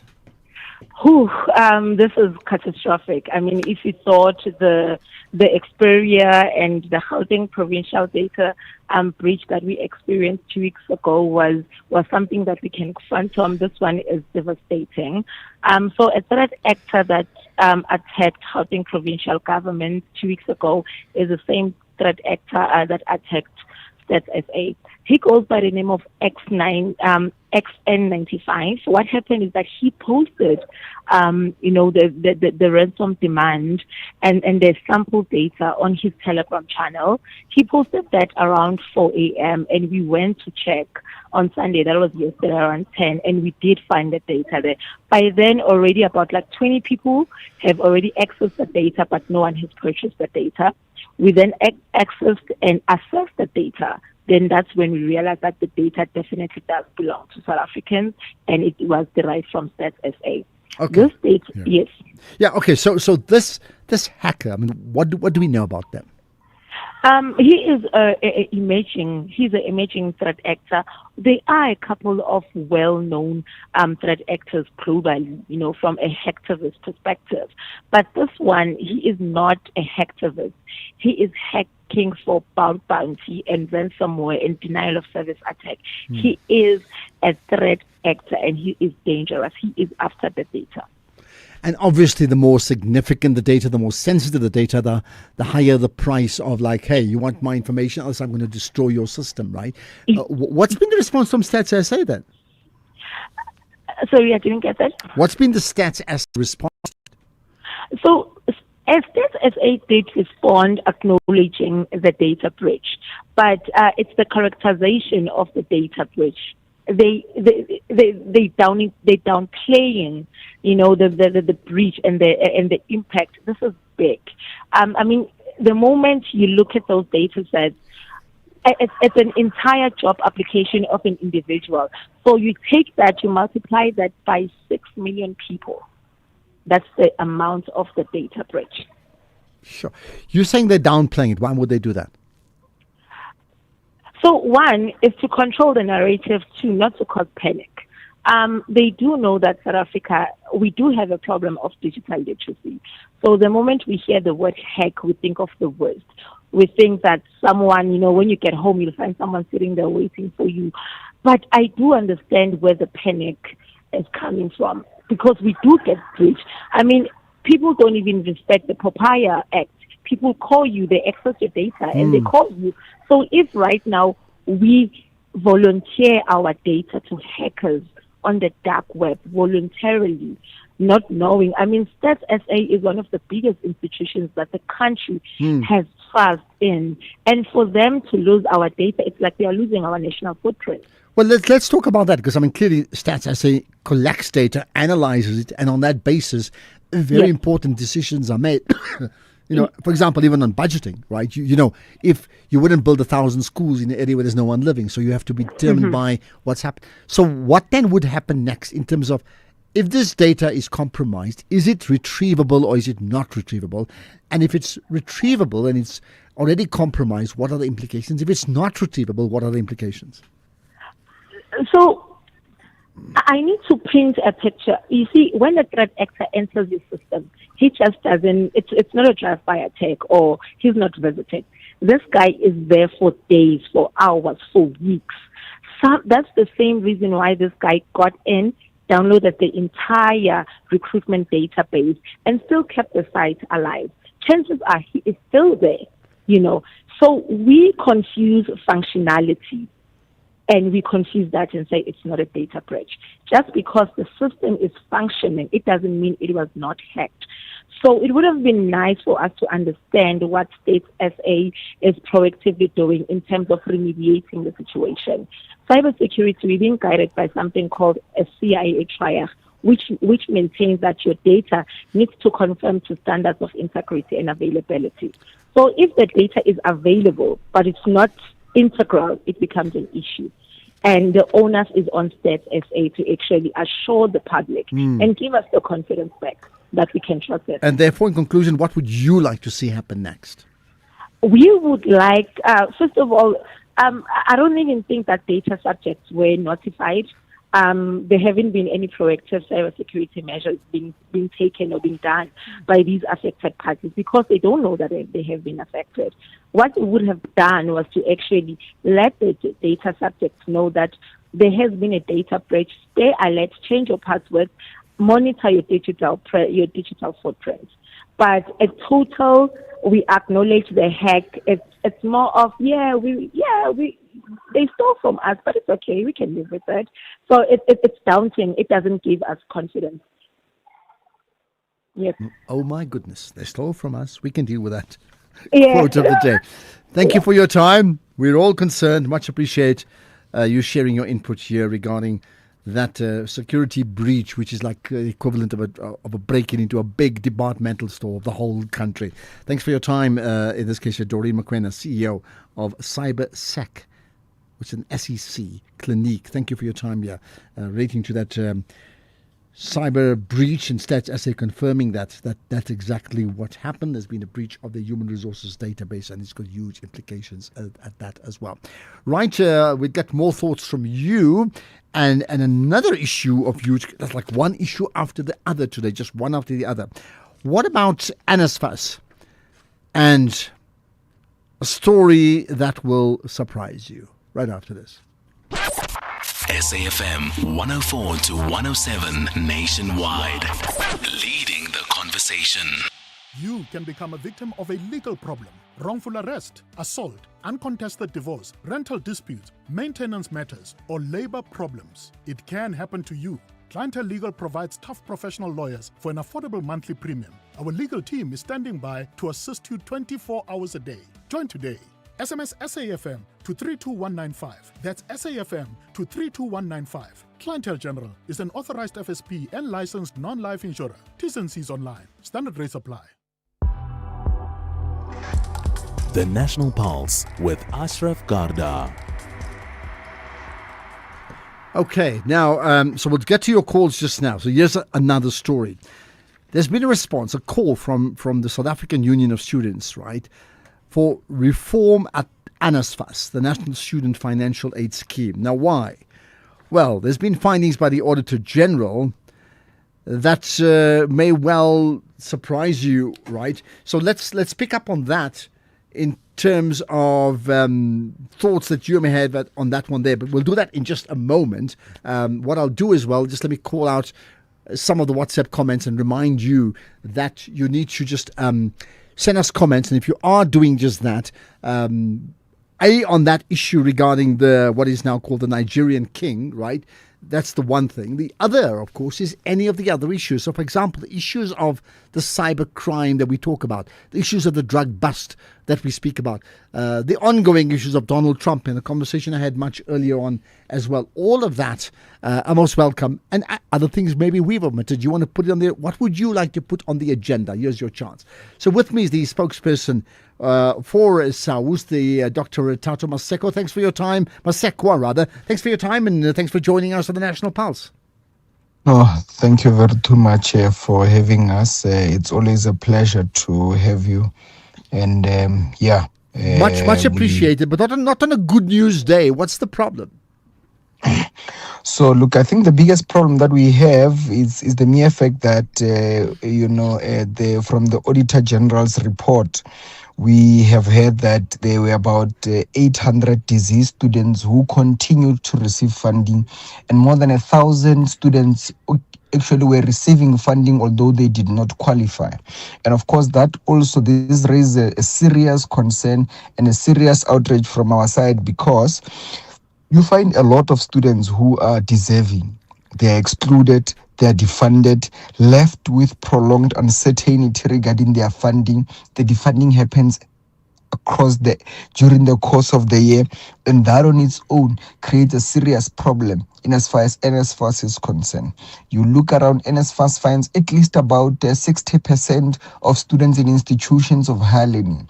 And at the center of all of these instabilities on campuses is problems that arises from NSFAS, no funding coming on time, and students being defunded, accommodation, and etc. type of problems coming through, you would have seen across the board. While you note that there are people who, may their soul rest in peace, of course, the student who passes on and they continue to receive funding, while that funding could be redirected to assist another student who's equally deserving. You would understand that NSFAS funds, most of the time than not, the poor and the working class. And of course, now there's the missing middle that comes in place, but it funds the most vulnerable in society. And when these students do not receive these allowances, they resort to the most vulnerable things. Ladies get taken advantage of.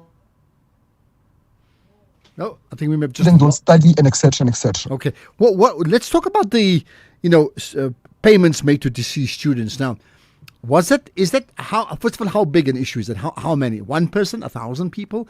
Number one. Number two, what's the process? How is that continued? Is it because there's no checks and balances that people have died and they just pay into an account, or what? So there's about 800 confirmed students who have passed on, and they continue to receive allowances. And there has been about 100,000 confirmed of those who received funding while they did not qualify for. Now, the biggest problem that we have is quality assurance, checked and balances, as you have mentioned. And that becomes our biggest problem, because once a person passes on, unfortunately, there has to be a stoppage of some of the things. Their registration ceases, everything else ceases, and they must proceed with another, save that to assist other particular personnel. But the monies have always been taken by institutions and used for various nefarious reasons that we probably do not know. What has been the response from NSFAS itself? I mean, one thing is identifying the problem, and I understand you are rather dismayed, but what have they said? So NSFAS on its own, it has said that they're trying to put in place to try to stringent that these things don't happen again. Because what NSFAS does... did they say why it happened? Forget what, it must not happen again. Why did it happen? So that is the question they did not answer, because NSFAS has been in a constant instability of change of executives. So if you have known for the past 3 years, NSFAS has probably had about 8 CEOs. Everybody probably comes in, cash in their severance package and exits, and leaves the scheme in total disaster. That has been at the center of issues. But in as far as the current is concerned, the current executive has been trying to adequately respond timeously to some of the issues that we probably have in as far as things are concerned. There is an acting CEO now, Wasim, has been quite assistive in as far as whenever there are problems around issues. And that is the one that took us into confidence that he will then, moving forth, because he cannot be held accountable for things that happened when he was not there, going to, Yes. All right. We need to follow it up, certainly, with Wasim Karim, as well, as you said. Just filling you in that position in terms of what's the historical problem that we need to pick up. Dr. Tato Masekwa, thank you for your time. Spokesperson for SAUS, much appreciated. Very concerning. Besides other issues of, students deserving, undeserving, and all that, the others is like 800 deceased students. First of all, the fact that there's 800 deceased students is already crazy. But then they're all getting paid into the family accounts or to their accounts even long after they passed away. Sure. I'll hear from you in a moment. SAFM supports a litter-free South Africa. Play your part in keeping our surroundings and environment clean. SAFM, leading the conversation. Right, so think fast downloads, fast streaming, fast wins, because whether you're chasing high scores, chasing deadlines, or chasing the next episode, buffering is not part of the plan, right? That's why your home needs the power of OpenServe Fiber, fast, reliable Wi-Fi that keeps up with your life. Game harder, work harder, stream without limits. Right now, when you sign up before the end of April, you'll score a free Netflix voucher. So don't wait. Level up your home connection with OpenServe Fiber and feel the difference speed makes. The website you need is openserve.co.za, openserve.co.za. T's and C's apply. SAFM has signed a code of conduct that is enforced by the Broadcasting Complaints Commission of South Africa. Under the code, we are committed to giving news that is accurate, comment that is fair, and programming that is not harmful, does not amount to hate speech, or contain violence or explicit sex. If you think we are not living up to that code, then you can inform the Broadcasting Complaints Commission of South Africa. Direct any complaints in writing to the Broadcasting Complaints Commission of South Africa. PO Box 142365. Craig Hall 2024. Fax to 011-326-3198 or an email to bccsa@nabsa.co.za. For more information, please visit www.bccsa.co.za.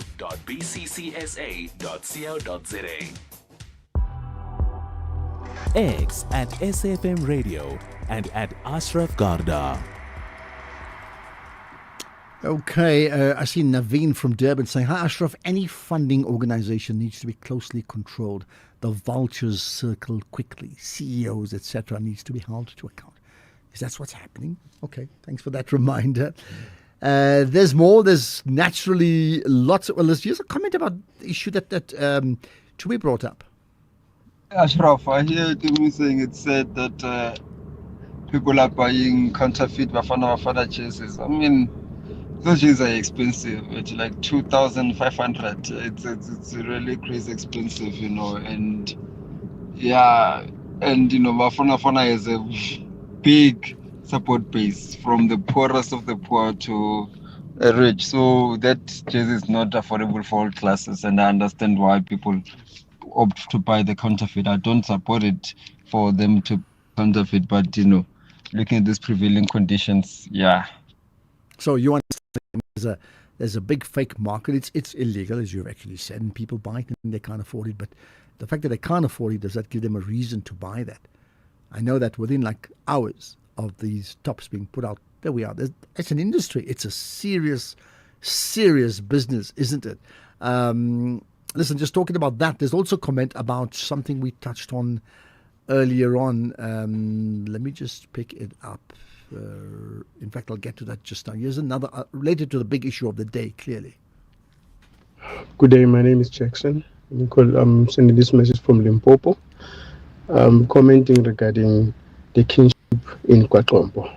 What is happening now is Contralesa supposed to be saying something about this before the government can intervene. But Contralesa is the first one that need to take an action regarding this thing. If they are quiet, really, that means they're not supposed to be there because they're not helping our community, because they're supposed to be there to cut the royal families. But if they're not doing that, then we've got a problem with them, really. Thanks. Okay, points made. Here's another. Good afternoon, Ashraf. This foreign nation, they take South Africans for granted. They think South Africans, they are too soft. Now they take advantage. You see, something must be done. They have to go back home. All of them must go back home. Please. Thank you, Ashraf. Sharp. No, but how do you say all of them? That's wrong. I mean, even if 20 people have committed a crime, you don't send an entire nation of people out of a country. I mean, that's like what Trump does. Why would we do that? And if you're there legally, you're there legally. When you commit a crime, you get punished for the crime that you commit in that country. When you're there, you don't get punished in advance. So if some people have done wrong, then you punish those people who've done wrong. You can't send everybody packing, can you? Hi, Ashraf. Good afternoon. Indeed, you are correct. It will be the second World Cup if it happens in the US. The first one being in 1994. Final being Brazil and Italy. Brazil beating Italy on penalties. It's Roberto Baggio who actually missed the penalty that led into Brazil winning the World Cup. Matume from Highlands North. Hey, Matume, let's do nostalgia. I'm thinking about that miss. And what a kick it was. He was probably the player it was absolute magic in that tournament, Roberto Baggio. That was 3 points if you follow rugby. You know exactly what I'm talking about. Let's get the news now. It's 5 o'clock. Here's Greg Host.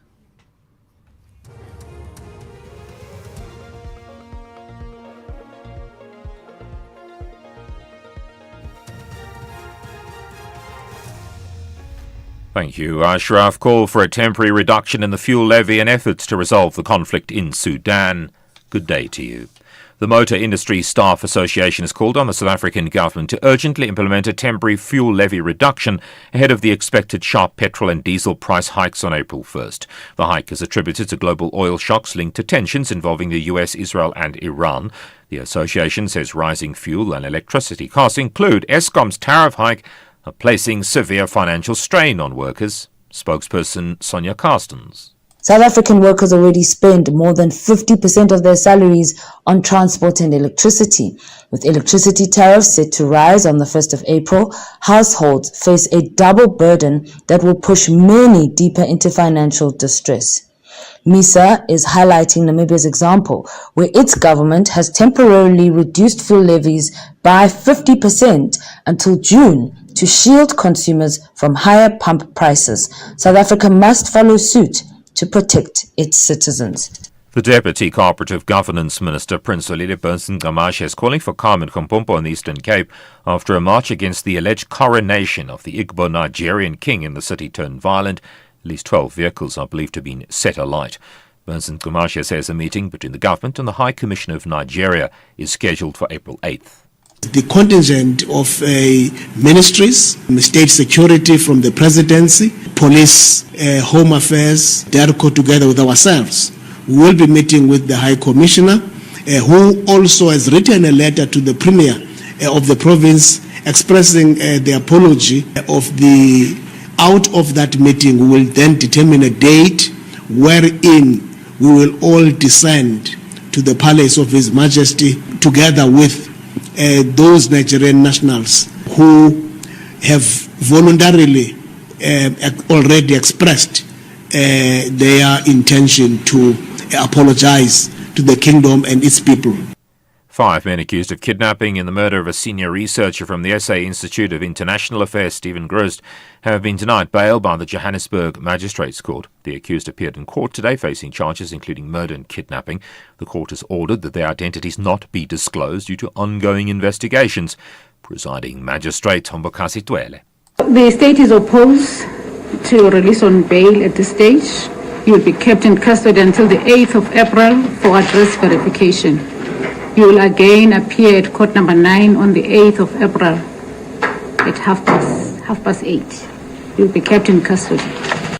An employee of a private wildlife facility in Leeuwbush Farm outside Mahikeng in the northwest has died after being attacked by a lion. The spokesperson for the Northwest Environment Conservation and Tourism Department, Jeremiah Matabese. The matter has since been reported to the South African Police Services and an inquest docket has been opened at Setlagole Police Station. Officials from the department have visited the site and are working with relevant authorities to establish the circumstances surrounding the incident. MEC Linkopane conveyed her sympathies to the bereaved family and called for strict adherence to wildlife safety protocols. The African Union Commission chairperson Mahmoud Ali Yusuf says the continental body will always be keen to work with the UN in finding a permanent solution in Sudan. The AU boss hosted the personal envoy of the UN Secretary-General for Sudan, Peko Havisto, in Ethiopia. Havisto brings over 40 years' experience, having held several positions in Finland and senior roles with the EU and the UN. Kailichle Kumalo reports. The AU boss Mahmoud Ali Yusuf says they'll continue to encourage sustained engagement with Sudan, emphasizing that any political process must be Sudanese-owned and inclusive. The two leaders have stressed the urgency of an immediate ceasefire as a pathway to a credible political process and the importance of aligning all mediation initiatives under AU leadership. Yusuf and Havisto have called on the parties in Khartoum to de-escalate and engage in constructive, inclusive dialogue that will pave the way for the return to constitutional order in the Northeast African country. Kailichle Kumalo, SABC News, Johannesburg. The top story, the Motor Industry Staff Associations called on the government to urgently implement a temporary fuel levy reduction ahead of the expected fuel price hikes on April 1st. That's SAFM News. I'm Greg Khos. In sports this hour, Semenya slams IOC for transgender rule. Bafana and Panama set for Cape Town showdown. And Swanepoel faces Lions contract axe after final walkout. More details at 5:30. SAFM, guiding you through the rush hour traffic. Good afternoon. Starting off in Gauteng, the M1 southbound queuing towards Boysons. There's a crash on the N1 southbound at Rivonia Road and a crash on the N1 southbound after the ramp to Allendale Road. In KZN, there's an obstruction on the N3 northbound after Kato Ridge Oasis rest stop and a crash on the N3 northbound after Harry Gwala Road. The right lane's closed. In Cape Town, the N1 outbound slow moving towards Okavango Road, slow moving traffic between the M3 highway and Main Road into Kai due to a closure of the Main Road, and Strand Road eastbound slow moving at Lebel Road. With your traffic update, I'm Irma G. SAFM 104 to 107 nationwide. Leading the conversation. You can become a victim of a legal problem: wrongful arrest, assault, uncontested divorce, rental disputes, maintenance matters, or labor problems. It can happen to you. Clientele Legal provides tough professional lawyers for an affordable monthly premium. Our legal team is standing by to assist you 24 hours a day. Join today. SMS SAFM to 32195. That's SAFM to 32195. Clientele General is an authorized FSP and licensed non-life insurer. T's and C's online. Standard rates apply. This Human Rights Month, we commemorate a significant milestone, the Bill of Rights at 30, making human dignity real. For 3 decades, South Africa's constitution has been a beacon of equality, freedom and justice for all. Yet dignity is not just written in our constitution, it must be lived, protected and upheld every single day. Join SAFM as we unpack the issues that matter, elevate voices driving change and reflect on the progress we've made while confronting the work that still lies ahead. SAFM, leading the conversations that move us. The National Pulse with Ashraf Garda on SAFM. You're listening to the National Pulse, weekdays 3 to 6 p.m. So what is the biggest issue of the day that's moved the national pulse, or that moves the pulse of the nation? There's no question. It's what is now being seen as hashtag Nigerian King, isn't it? That it is, and we've certainly talked about it a lot. There's lots of comments about it in terms of this coronation that we've heard about in the Eastern Cape. And there's, well, Controlesa's had their thoughts. You've had your thoughts about the legality, the illegality, the claims, and the nerve and the audacity. Let's, however, get another take on this one with Prince Langaliba Lelemthunzi Ngonyama, the former spokesperson of the Abatembu King Buyelwe Kaya Dalinlebo. Thanks for your time and much appreciate you joining us on the National Pulse. Thank you. How are you? Well, I'm fine, but I can tell you now, the audience In a long time. I know, too long. The audience, however, are very unsettled. Like, you know, there's a new king on the block. That's basically what it is. What are your thoughts about this? I couldn't believe this from the first time I heard about it, because no one can just become a king without making a claim for a particular land in a particular area. That's where you start. And then from there, you will then have your people, of course, which you say they were residing in this place for some decade ago. Then we now have a claim. Now you can now choose or elect a king among a nation or that we have established. That's how it goes. So when somebody just go on the social media and they organize themselves in a particular hall and say they are busy crowning a king, it's to me that is neither here nor there. It's not something that should honestly be taken seriously, because there's no legalities on it. And in fact, I'm not sure which protocol they use. If there is such a king, where does he stay? Where is his palace? Is he staying somewhere in a flat? Somewhere in Quickney, in East London, exactly. It's sort of difficult to really put some sort of a substance on this or any weight to it. No, it's unfortunate now because it has caused people very, very angry, and I understand the pronouncement itself can make people very angry. Now, in the and anger, in the anger, I mean, you know, there's been protests. There's been protests from political parties. Now it's become violent protests, cars burned, buildings burned, right? But when people are blaming, you know, they're blaming two groups of people. They're blaming this group that is now set up this coronation of a king, right? Then the second one is they're blaming government, South Africa's government, for, you know, allowing this to happen in the first place. What do you feel about it? Yeah, but that group is very nonsensical, to be honest. They're just causing a state that's not necessary. Like I said, I'm not sure where the base for this, whether they exist. Where the king must have a great place, we call it Skoti, where the king reigns. Where does this one reign? So it's causing this. But government, and I'm not sure why government is quiet about it, but the government, for one to be king, will have to have a certificate. So perhaps the government does not also take it seriously.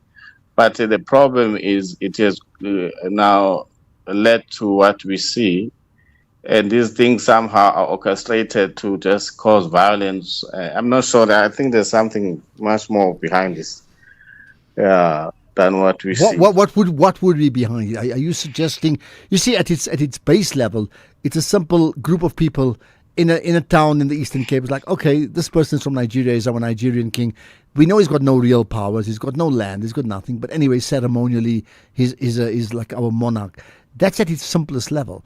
Do you think there's a sinister motive behind it? Yeah, but people use social media these days and create things for whatever the reasons, or maybe trying to test something, how the people audience will react to it, or something like that. Somehow, for that reason that we might not know. But honestly speaking, you wouldn't really just cause something like that without any other motives. But it's up for the state with the crime intelligence to investigate this and find facts. How this thing was organized, how it was planned, how this idea was sort of thought through, for what reason, and to achieve what, to be honest. So that's what I would have loved to see, what the state's supposed to do. And I mean, from my understanding, and I was quoting Contralesa earlier, they're very clear.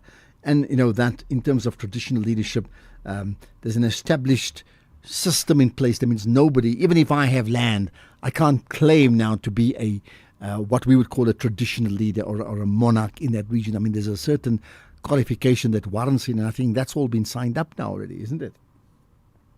Yeah, it is. And like I say, we don't know where this person is.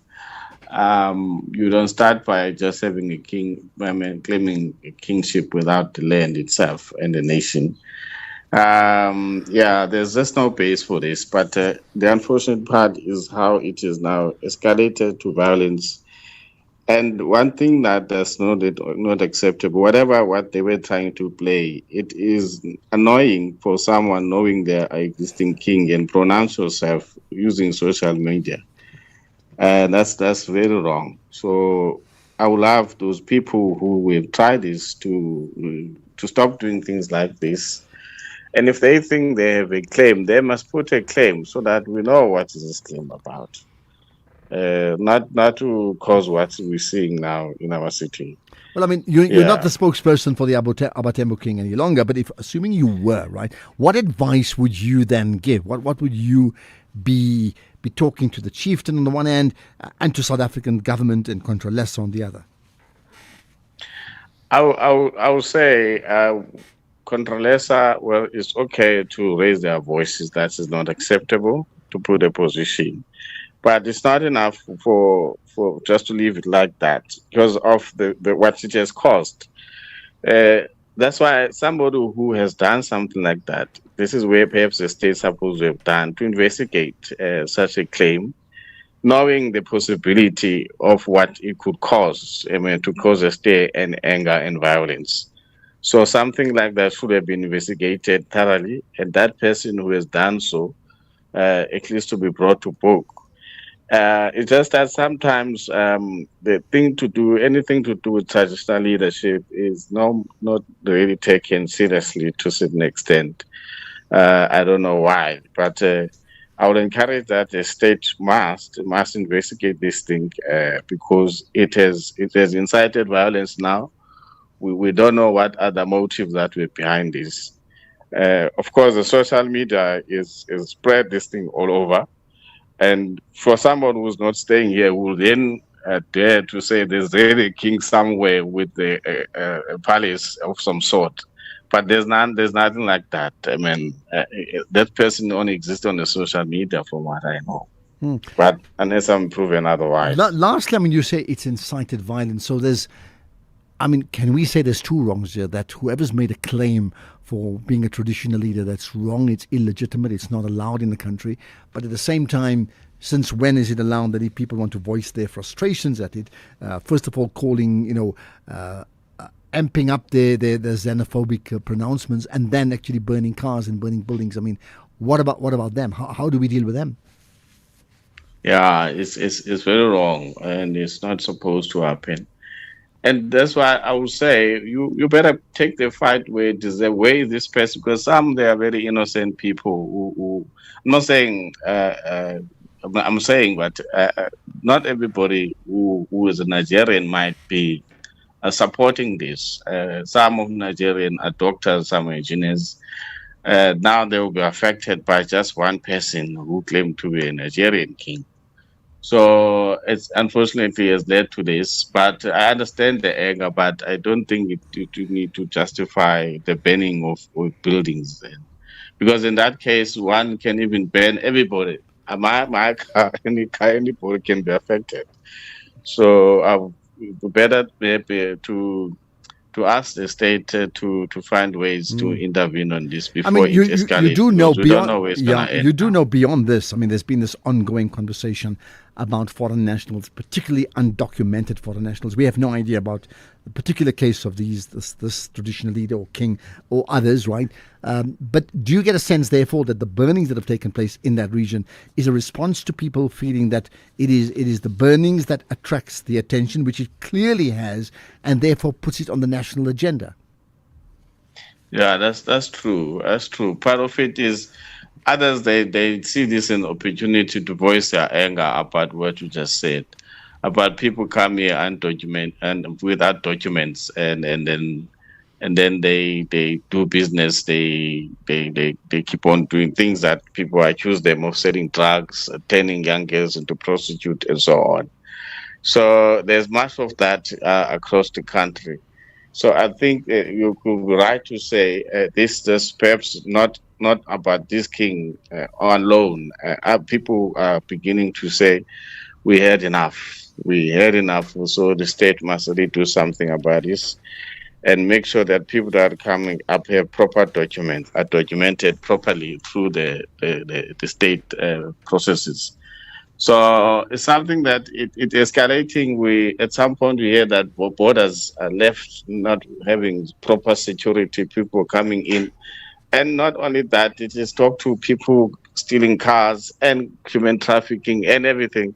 That's where the problem when we don't have proper control on the border systems. Well, some may say we do, we're just exaggerating it, but appreciate your time. Prince Langaliba Lele Mthunzi Ngonyama, the former spokesperson of the Abatembu King. Much appreciate your time and your insights into what should happen next regarding what is called the Nigerian King or the Igbo King. Thank you. Thanks for your time. Much appreciated. By the way, I know there's a footballer who plays for Liverpool who's got like maybe 4 or 5 games to go with that club, then he moves on. And any idea what's his nickname? You may be surprised. SAFM 104 to 107 nationwide, leading the conversation. With the ever-changing financial landscape, it can be difficult to make sense of all the moves at times. Join me, Jimmy Moyaha, on the SAFM Market Update with MoneyWeb, Mondays to Thursdays, 6 to 7 p.m, as we break down the key market trends, top financial stories, and smart investment insights, all in one place. It's everything you need to stay financially informed and ahead of the curve.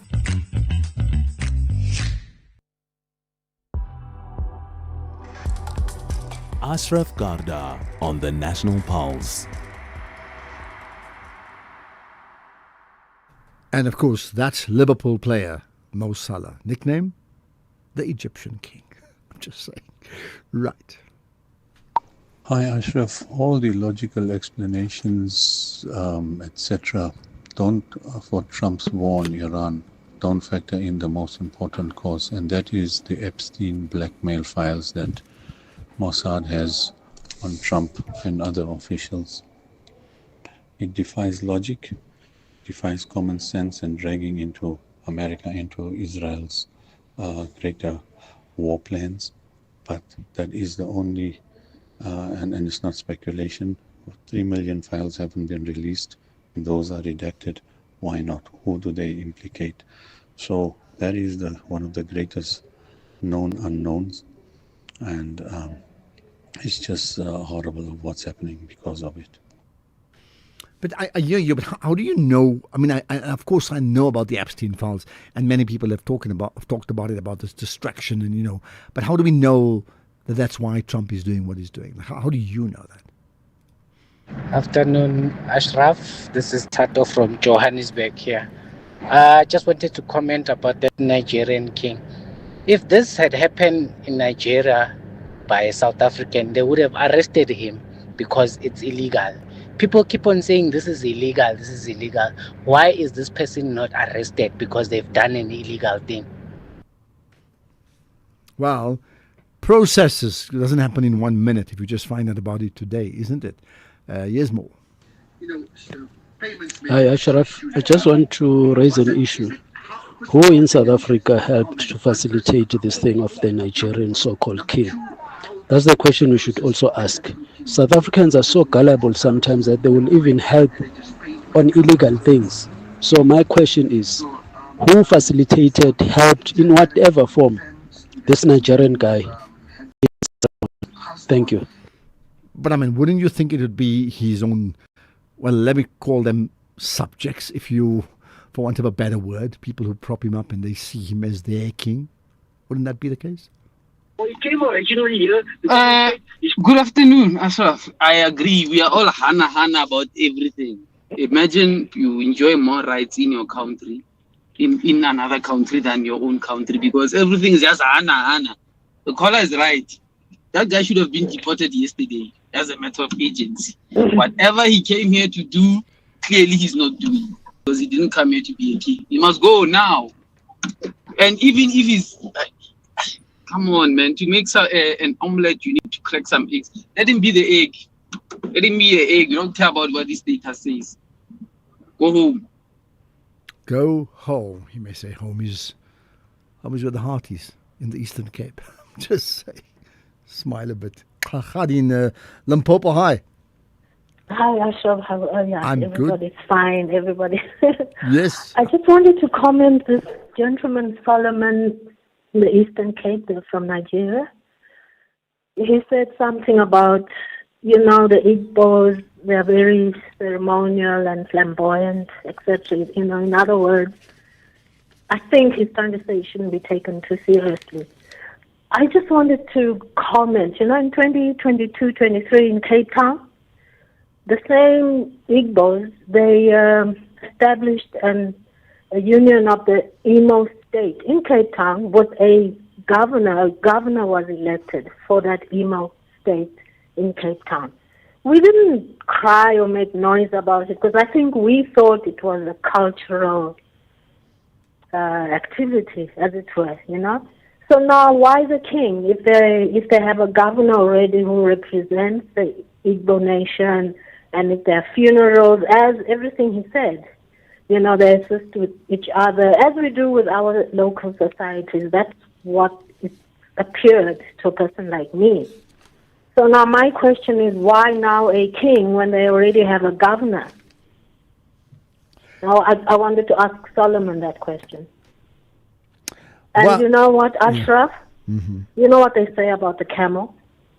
What about the straw that broke the camel's back. It seems like a small thing. Why are South Africans fussing? But that isn't the issue.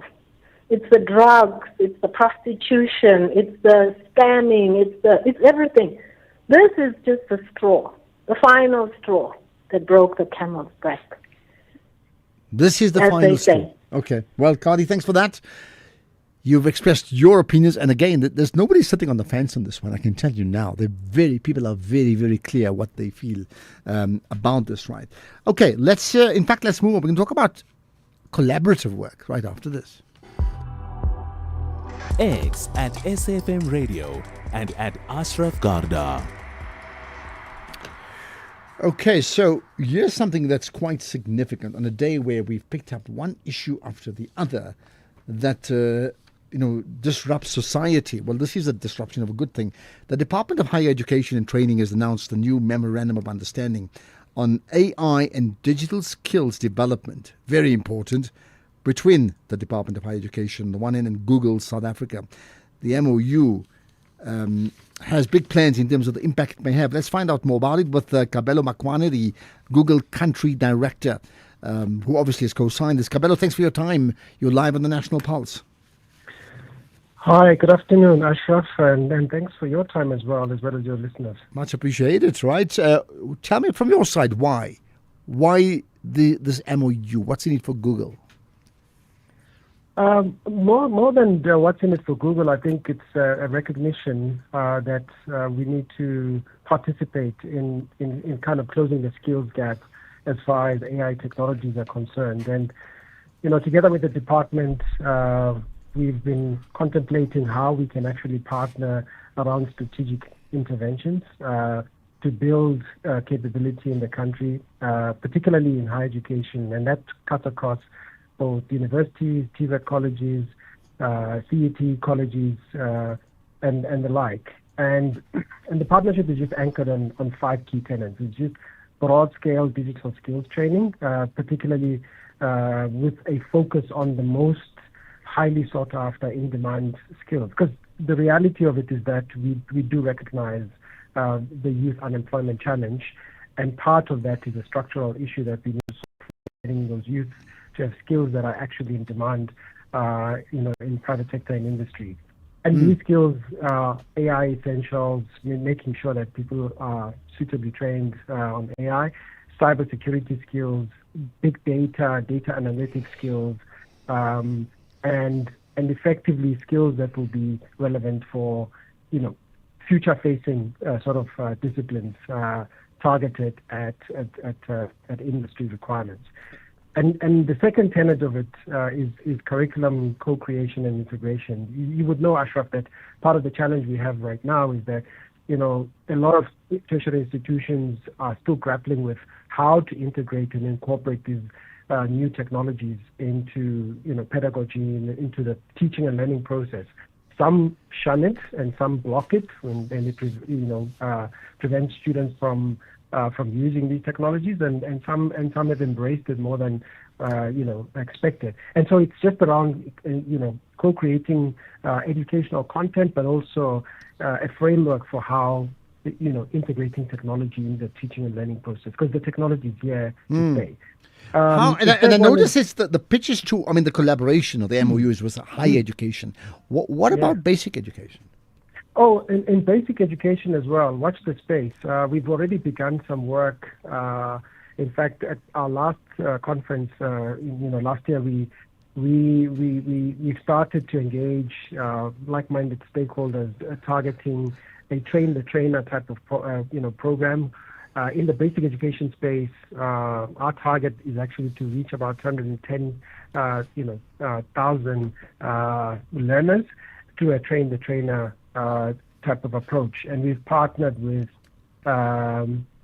key stakeholders like the Faith Foundation and AIMS, for instance, to actually achieve this. Google, with our philanthropic arm, google.org, has effectively to date already issued them with grants totaling about $1.5 million or 25 million rands or so, translated. And we are targeting basic education in the same or similar type of approach. And it's how we are actually addressing the R212 as well as higher education space in totality, and making sure that our kids, the youth that so desperately need these advanced skills, have access to them. Maybe just let me end with this, right? For whether it's parents, whether it's learners now at primary basic education level, or at university campuses, which would be your higher education that you talk about, right? For those who are still skeptical on 2 levels about being concerned about how they can embrace AI because they just don't know how on the one end, but for the other who also says we're paying far too much attention to this AI thing. You got 30 seconds. How would you respond to that? Look, there's a piece of this which is just around the fact that AI has become integrated into daily lives, right? A lot of the tools that we use today, whether you are searching or whether you're using Google Maps as an example, the AI capabilities integrated, the algorithms that are running, these models are running in the back end regardless. The fact of the matter is that the new applications in terms of research, and development, in terms of learning, in terms of really kind of helping industries with automation and sharpening their productivity, are the new frontiers that AI is advancing quite rapidly. The skepticism around AI sometimes has to do with trust and also the governance environment and creating a policy framework that people can be comfortable with. And we are also quite engaged in that particular space. And I think you're primed to do just that. Thanks for your time, Kabelo Makwane.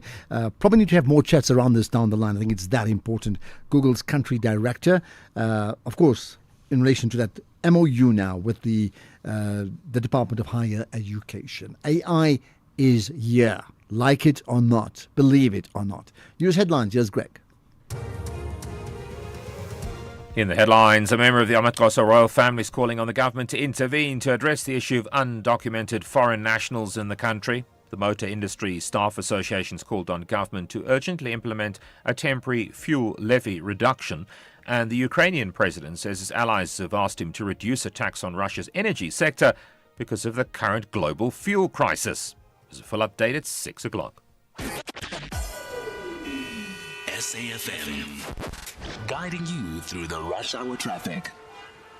Good afternoon. Starting off in Gauteng, the N1 northbound slow moving towards Rigel Avenue. The R24 eastbound has a crash after Barbara Road. The N3 southbound a crash at Rand Airport interchange and slow moving traffic towards Main Reef Road Bridge in Roodepoort due to a crash on the opposite carriageway. In KZN, there's a stationary vehicle on the N3 northbound after Carter Ridge Oasis rest stop. The N3 southbound is where pedestrian crash is reported near Hidcote interchange and Ananda Road westbound, slow moving towards the N2 highway. In Cape Town, Main Road northbound slow moving between Fischhoek and Cork Bay. Main Road in Steenberg is closed at Tokai Road due to a burst water main, and a Marine Drive northbound slow moving towards Racecourse Road. With your traffic update, I'm Irma G. This is SAFM Sports with Tuming Khapele. All right, let's talk sport. To me, we were talking about the World Cup, whether we should even be there or not. And what did you say, firstly, about Bafana? I basically said now a lot of fans are going to the stadium because they're seeing the results. And as much as we know that Bafana is not going to win the World Cup, we believe that they will have a great showing at the Global Showpiece. Okay, so they'll perform, but the key part is, as much as we know, they will not win the World Cup. Here's the response. It's normal. Obviously not so close to it. No, let me just sort it. I'm going to play this voice note once again. People over here from Midrand. I just had Tumi there saying that we all know that South Africa, Bafana will not win the World Cup. Well, I'm not part of the we, Ashraf. I always have hope. And anything can happen. Anything is possible. South Africa can win the World Cup. So I think Tumi must nicely retract her statement that we all know that Bafana will win World Cup. Well, listen to me. I just want to say this. If you are wrong and this caller is right, we should keep this actually. You would be so happy when he can call in and say, now, shut up. Yeah. Because I know better than you. Yeah. You'd be thrilled. We'll have the World Cup in studio. But he does have a point. One of my favorite commentators always said, therefore, meaning there's no therefore in football. So anything is possible. So for now, let me hold my horses. Okay. I'll hold my horses. Let's wait and see how Bafana will do at the I World just Cup. think, as the caller says, if you were wrong and he's right, I'll be so happy. I'd be You'd so have happy. a party. I'd literally be so happy. Okay. But let's wait and see how they're going to do. But talking about Bafana, Bafana striker Lyle Foster says that he expects the intensity to increase in the second match against Panama in Cape Town tomorrow. And Bafana coach Hugo Bruce is expected to make only minimal changes, handing minutes to Bongogu Tlhotlhongwane and Begezile Mbogazi after their long journey from the USA. It's normal. Obviously not so close to each other, but I think in the league system you always play you play a team twice. But obviously, challenge. We'll see what they'll come up on Tuesday. I'm sure we'll also make different changes going into the game, and hopefully it's a different one, and we can come out on top. Still staying with football, CAF President Patrice Motsepe has confirmed that Samson Adamu is acting Secretary General, succeeding Vern Mosengo Omba, who stepped down yesterday. The CAF Executive Committee proposed and ratified Adamu's appointment at their meeting in Cairo. And Adamu, who is the first Nigerian in 7 decades to hold this role, previously served as CAF Director of Competitions. Motsepe described Samson as an experienced administrator, well-versed in African football, and poised to provide strong leadership during this transition. In athletics, two-time Olympic champion Caster Semenya has slammed IOC President Kirsty Coventry for a new decision to ban transgender women athletes. The International Olympic Committee says that women's events will now be limited to biological females determined through a once-off genetic test. This means that transgender athletes and those with certain medical conditions like Semenya could be required to compete in the men's category, and Semenya says it's disrespectful to women. Personally, for her as a leader, she's an African. I'm sure she understands, how, we're coming from. As a global South, and we cannot control, genetics. And I'm 100% sure that even the male counterparts that are here, if you're going to respect women's dignity, don't question how they are. Accept them for who they are, accept them to take part in the sports, and respect them and respect.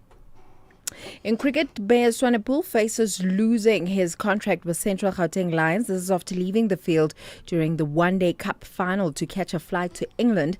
The Lions have confirmed an internal inquiry, with CEO John O'Leaf Wright saying that the union only became aware of Swanepoel leaving after the match. In rugby, the Springboks have appointed Joe Lewis to the Springbok management team in the role of performance analyst. He will join the team before the international season, which kicks off against the Barbarians and features 2 new exciting competitions in the Nations Championships and rugby's greatest rivalry tour. He has worked for England, Scarlets and Ospreys as a technical analyst. And finally, in motorsport, the FIA has confirmed meetings will be held in April to discuss Formula One's new regulations following Oliver Behrman's heavy crash at the Japanese Grand Prix. The British driver spun at 190 miles per hour while trying to avoid Alpine's Franco suffering a 50G impact into the barriers, and Behrman escaped with a knee contusion but no serious injuries. The incident highlighted concerns over the 2026 rules, which sees cars slowing to harvest energy at the end of straights, creating dangerous speed differences. And before I say goodbye, just by the way, I am Bafana's #1 supporter. Trust me, all the time, regardless of if people are saying they are performing badly or not. I am a Bafana supporter. I thought Danny Jordan was Bafana's #1 supporter. Just say, hey, listen, just a quick thought for us to both think about. So obviously, if South Africa actually wins the World Cup as the caller, it will statistically be the biggest upset of any World Cup. Absolutely. Right? Because they've never qualified for the next round of a World Cup, right? But before that, up to now, which has been the biggest outsider country to actually win a World Cup? And I don't have the answer. I don't know.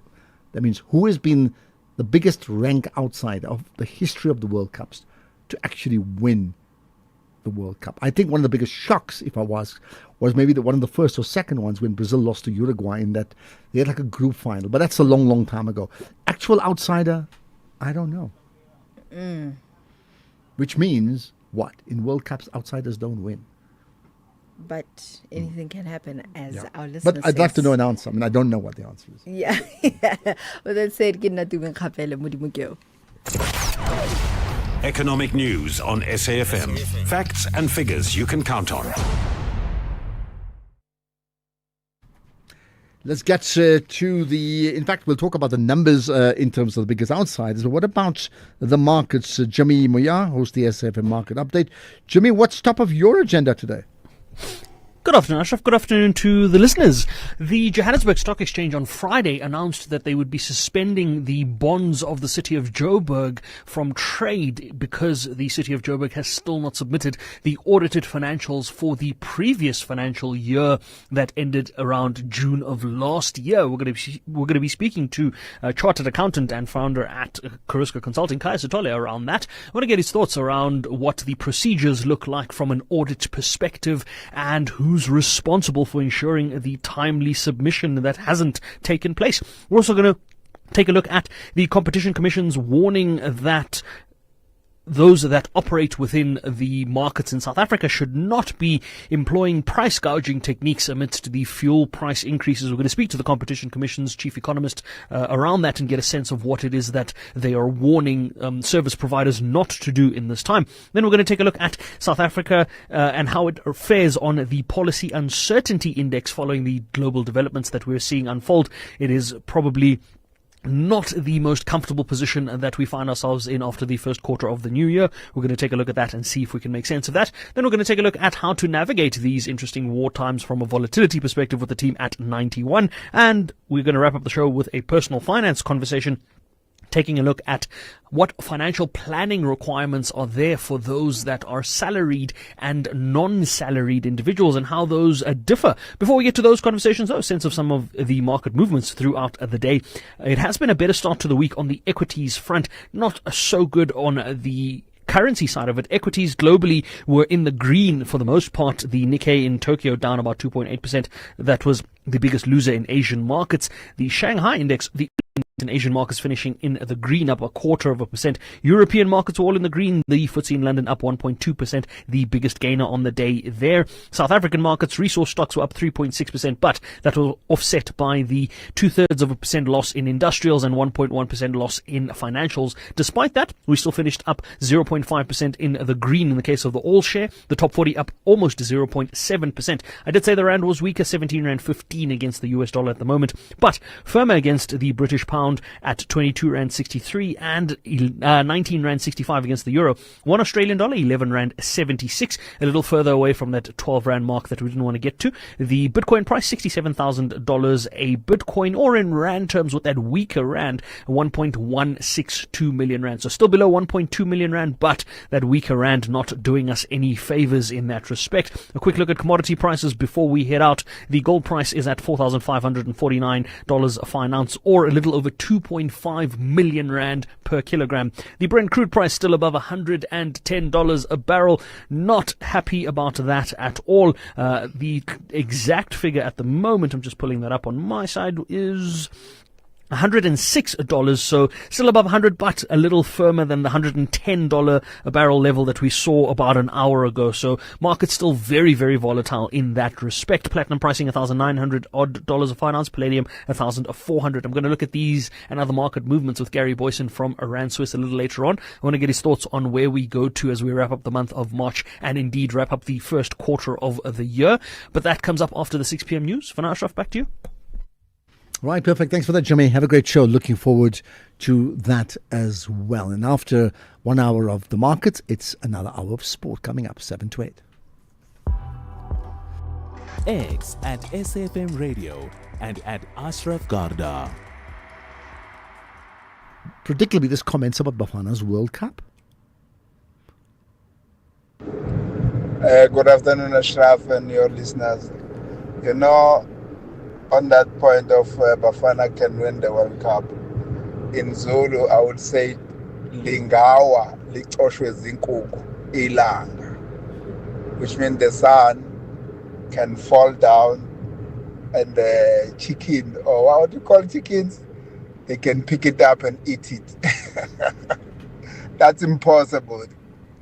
This guy is dreaming while he's not sleeping. I'm not going to say it. I wish his dream is true, but I heard what you say. That'll be a shock. But that's why I'm asking the question. Name, this is not a quiz question because I don't have an answer. Name the biggest outside nation ever to win the World Cup. Rank outsiders to actually win a FIFA World Cup ever. Good day, Mr. Ashraf. The ANC fuel levy, it's not Donald Trump fuel levy, it's the ANC fuel levy because of their foreign policy. They need to share the brunt of this 5 rand increase that's going to take place. The ANC government must be bold and to say that it's only going to be 2 rand 50, that it'll be 50-50, the South African public and the government that's supposed to serve the people is going to subsidize this ANC fuel levy. Otherwise, we're going to vote them out completely. Vince Cape Town. Well, listen, maybe you're voting them out already anyway, right? So are you saying if they don't subsidize, you're going to vote them out? If they subsidize, you won't vote them out. That's my understanding of what you just said. In terms of you saying the whole Donald Trump story is to do on South Africa. It's South Africa's fault that Donald Trump has attacked Iran. It's South Africa's fault that Iran's response is to hit American naval bases as their means of responding to an attack that in fact was preemptive based upon flimsy evidence. So, and that's South Africa's fault. Okay. Ashraf, the foreign nationals have clearly observed South Africans and they have seen how we think and how we tolerate things. So this is the beginning of everything. I'm telling you, these foreigners know exactly that our government is for them. So nothing's going to happen to them. So South Africans must stand up and fight. And what is but have you seen that Controlesa has already condemned it? Has there been any indication anywhere that South Africa is okay with this? Afternoon, Ashraf. This is Tato from Johannesburg here. Just wanted to comment about that Nigerian king. If this had happened in Nigeria by a South African, they would have arrested him because it's illegal. People keep on saying this is illegal, this is illegal. Why is this person not arrested because they've done an illegal thing? So you think the person should be arrested right away? Okay. That may happen. And that the issue of drugs, we'll talk about it day in, day out. It's not going away because of our weak laws. It will be forever like this until we change our laws. My belief is that the death penalty is suitable for anyone who carry drugs. It can be a small quantity death penalty. Then we'll fix our country. So we have to get rid of our lenient laws. That's the only solution. And the terms are my own N3. Thank you. But what about the plus side? Why don't you give them credit for actually trapping them? And they actually arrested them. It's not like you don't get people who are drug mules in any other countries in the world. It happens everywhere. So, hey, we arrested them. That's brilliant, isn't it? Afternoon, Ashraf. Bula here. I just want to thank organizations like Match and Match, ATM, and Action SA. I think they nip this thing in the bud before we can went any further, because now knowing how illegal foreigners are so disrespectful to South Africans, this was going to be a precedent. It was going to set a precedent and a norm. You'll see another Zimbabwean king somewhere, a Malawian king somewhere. So I'm glad it happened. Thank you. Okay, you're saying that there may not be a material change, but it needed to stop because there could be some serious problems if we allow it. Afternoon, Ashraf. Nora in Heidelberg. Ashraf, the gentleman speaking there, saying that in Nigeria they have a lot of tribes. This guy does not represent the whole Nigeria. Well, in the real world, when a South African is in another country and they do something wrong or right, they say a South African has done this and that. They don't say a Xhosa, a Zulu, or a Sotho. So he must just deal with that. The guy is a Nigerian. What tribe he is in Nigeria it means nothing to us. He disrespected us, he disrespected our country and our traditional leaders. Now they're running around trying to temper down temperatures because they can see what this has caused. They tried the same stunt in Ghana, and Ghana put their foot down. It is unacceptable what they've done. No, but listen, that chap didn't say it's all fine. He was expressing himself on the basis that within Nigeria, different tribes expressed themselves differently regarding to these type of issues. And was speaking about what Igbo tribes and talking about them, and he was just sharing. Don't you think so? He was sharing his insights. I found it very interesting, actually. He never said it's okay, did he? Good afternoon, Ashraf and your listeners. You know, on that point of Bafana can win the World Cup, in Zulu, I would say Lingawa. Sorry, that one did not delete. My apology for that. I'm not too sure why. Here's another. Gore, I support FIFA's position when it comes to women's sport and transgender sport. Maybe what we need to do is to have 3 categories. Let's have the male one side. Let's have the female one side, genetical and biological female. And then let's have the open for everyone else. Those males, those transgenders, those females who feel like they are men, or those men who feel like females, then they can compete in their own category alone. But let's protect the biological and genetical female to compete among the peers of the same group. Remember, if you want to say there's no difference, why can't we say men and female just compete in one sport, one category alone? Because we understand there's differences. So some men should not have the added advantage. Okay, got that. I'll tell you what, I wonder what you think about it. What I do know is, like Patrick, our controller, he's all clapping. Applause. Patrick agrees with you, the caller, that is. Here's another. Yes, thank you, Ashraf Jabu again from Middleburg. There is no pronunciation from the government on the matter. Contralesa is something else, but there's no pronunciation from the government. The president said something else about issues that are affecting foreign nationals. So it's true, the government from the top, they're not saying anything about the illegal foreigners issue in South Africa. So people are going to take matters into their own hands. Unfortunately, there will be chaos. And that chaos, maybe it will be good for the country so that the government can wake up. Can chaos ever be good for the country? Seriously? Hey, afternoon, Ashraf. Grant here. Arresting them, that's really no real achievement. We arrest thousands of people daily. They're back on the street within 36 hours. Just kick the foreigners out. We can't go to Australia or any other country, you name a country, without the correct paperwork. If you don't have a visa, they kick you out immediately. You're gone. Cheers. Only this country will discuss what's going to happen. There's no discussion. You go back to where you came from. But why would you say kick the foreigners out? Why don't you say kick those people who committed a crime out if they're foreign nationals and they're undocumented? Why wouldn't you say that? And someone may say, you see, Ashraf's not being nice. No, that's not my point. Why would you, if 10 people did something wrong and they come from a certain country, they come from Chad, so kick all Chadians out. Like, why would we do that?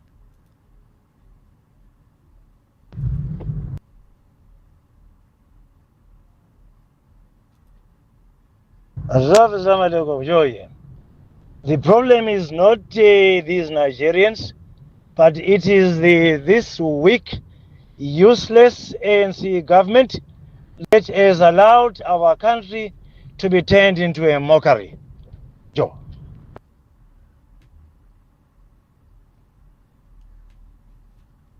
Okay, and it just ended. I'm not sure why would you think that. Because we're talking about this issue. So you can't speak about this and then say, by the way, let's talk about policing and let's talk about, I don't know, let's talk about hospitals. We're talking about the specific issue around what is now called the Nigerian king. Like, what did the government do wrong up to now regarding that issue? There's further comments, text message comments as well. Chaos brings order from Itumeleng in Polokwane. and there's more. The whole story is blown out of proportion, says another person. The whole story blown out of proportion. Do you think that's the case, that it's all been blown out of proportion so far? I wonder. Right, let me just remind you, by the way, what about podcasts? One is please listen into our podcast of all the big interviews we do every single day. They go out to the website. I remind you every time, safm.coza. And by the way, if you want to give us some feedback on the show, probably the best way, just post it on social media. You can tag SAFM Radio and tag me. I'd be very happy to check it out, right? Okay, before we end, there's a few more comments I want to play. No, that is not deleting, and I'm not too sure why.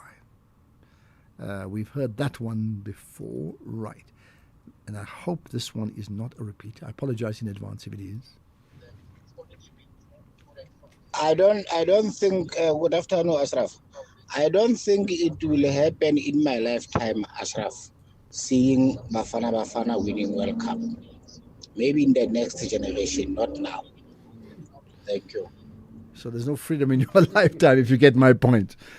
Not in my... I'm so disappointed for you, really. I hope it happens in my lifetime. Can you... Listen, not Nigeria. Morocco reached the semi-finals of the last World Cup, right? Then we had Cameroon that reached the quarterfinals. No, did they? Yes, they the quarterfinals, I think 1990. And they were up against England. And England scored 2 goals in the last 5 minutes to turn that game around. So they could have beat... And then Senegal reached the quarterfinals, I think 2-2. We've been sitting there. Morocco went the furthest.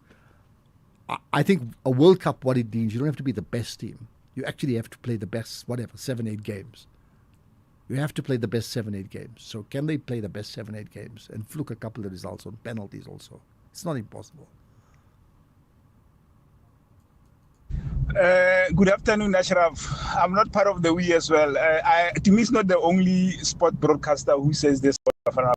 And it pains my heart because do these guys ever tell their kids when they are going somewhere to go play or compete in any sport, and they say, like, you guys are going, we know we are going to win, but you are going to have a good show off.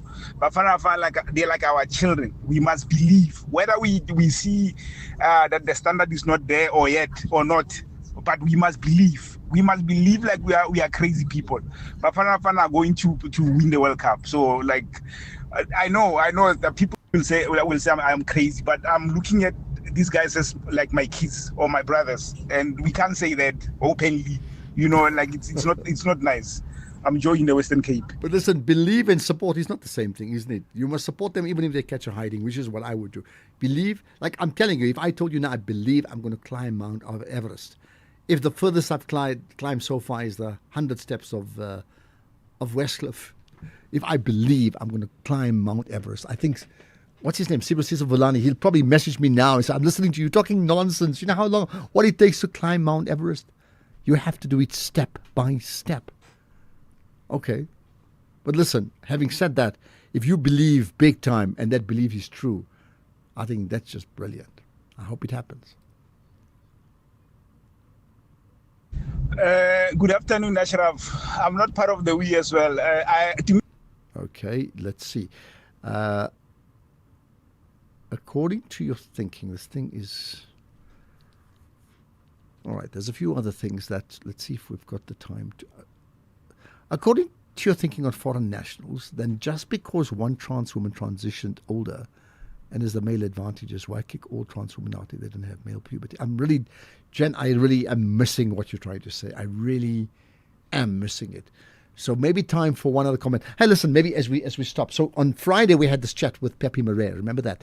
Please listen to that conversation on the Fireside Chat. Really interesting one. That's one. I did also say we'll have Nelson Chamisa coming on because we couldn't get him on Friday. Should have had him, and then it was postponed till today. We could not connect with him.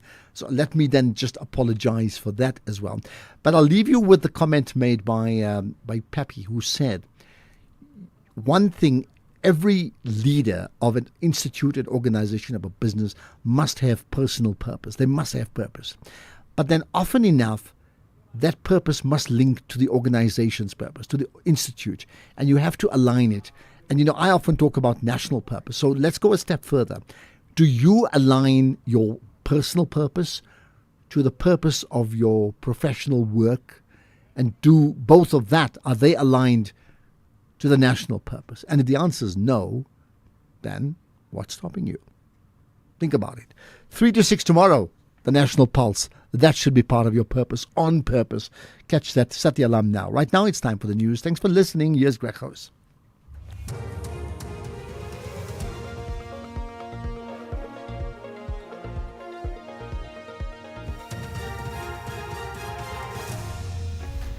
Thanks again, Ashraf. A call on government of undocumented foreign nationals in Ukraine asked to reduce attacks on Russia's energy sector.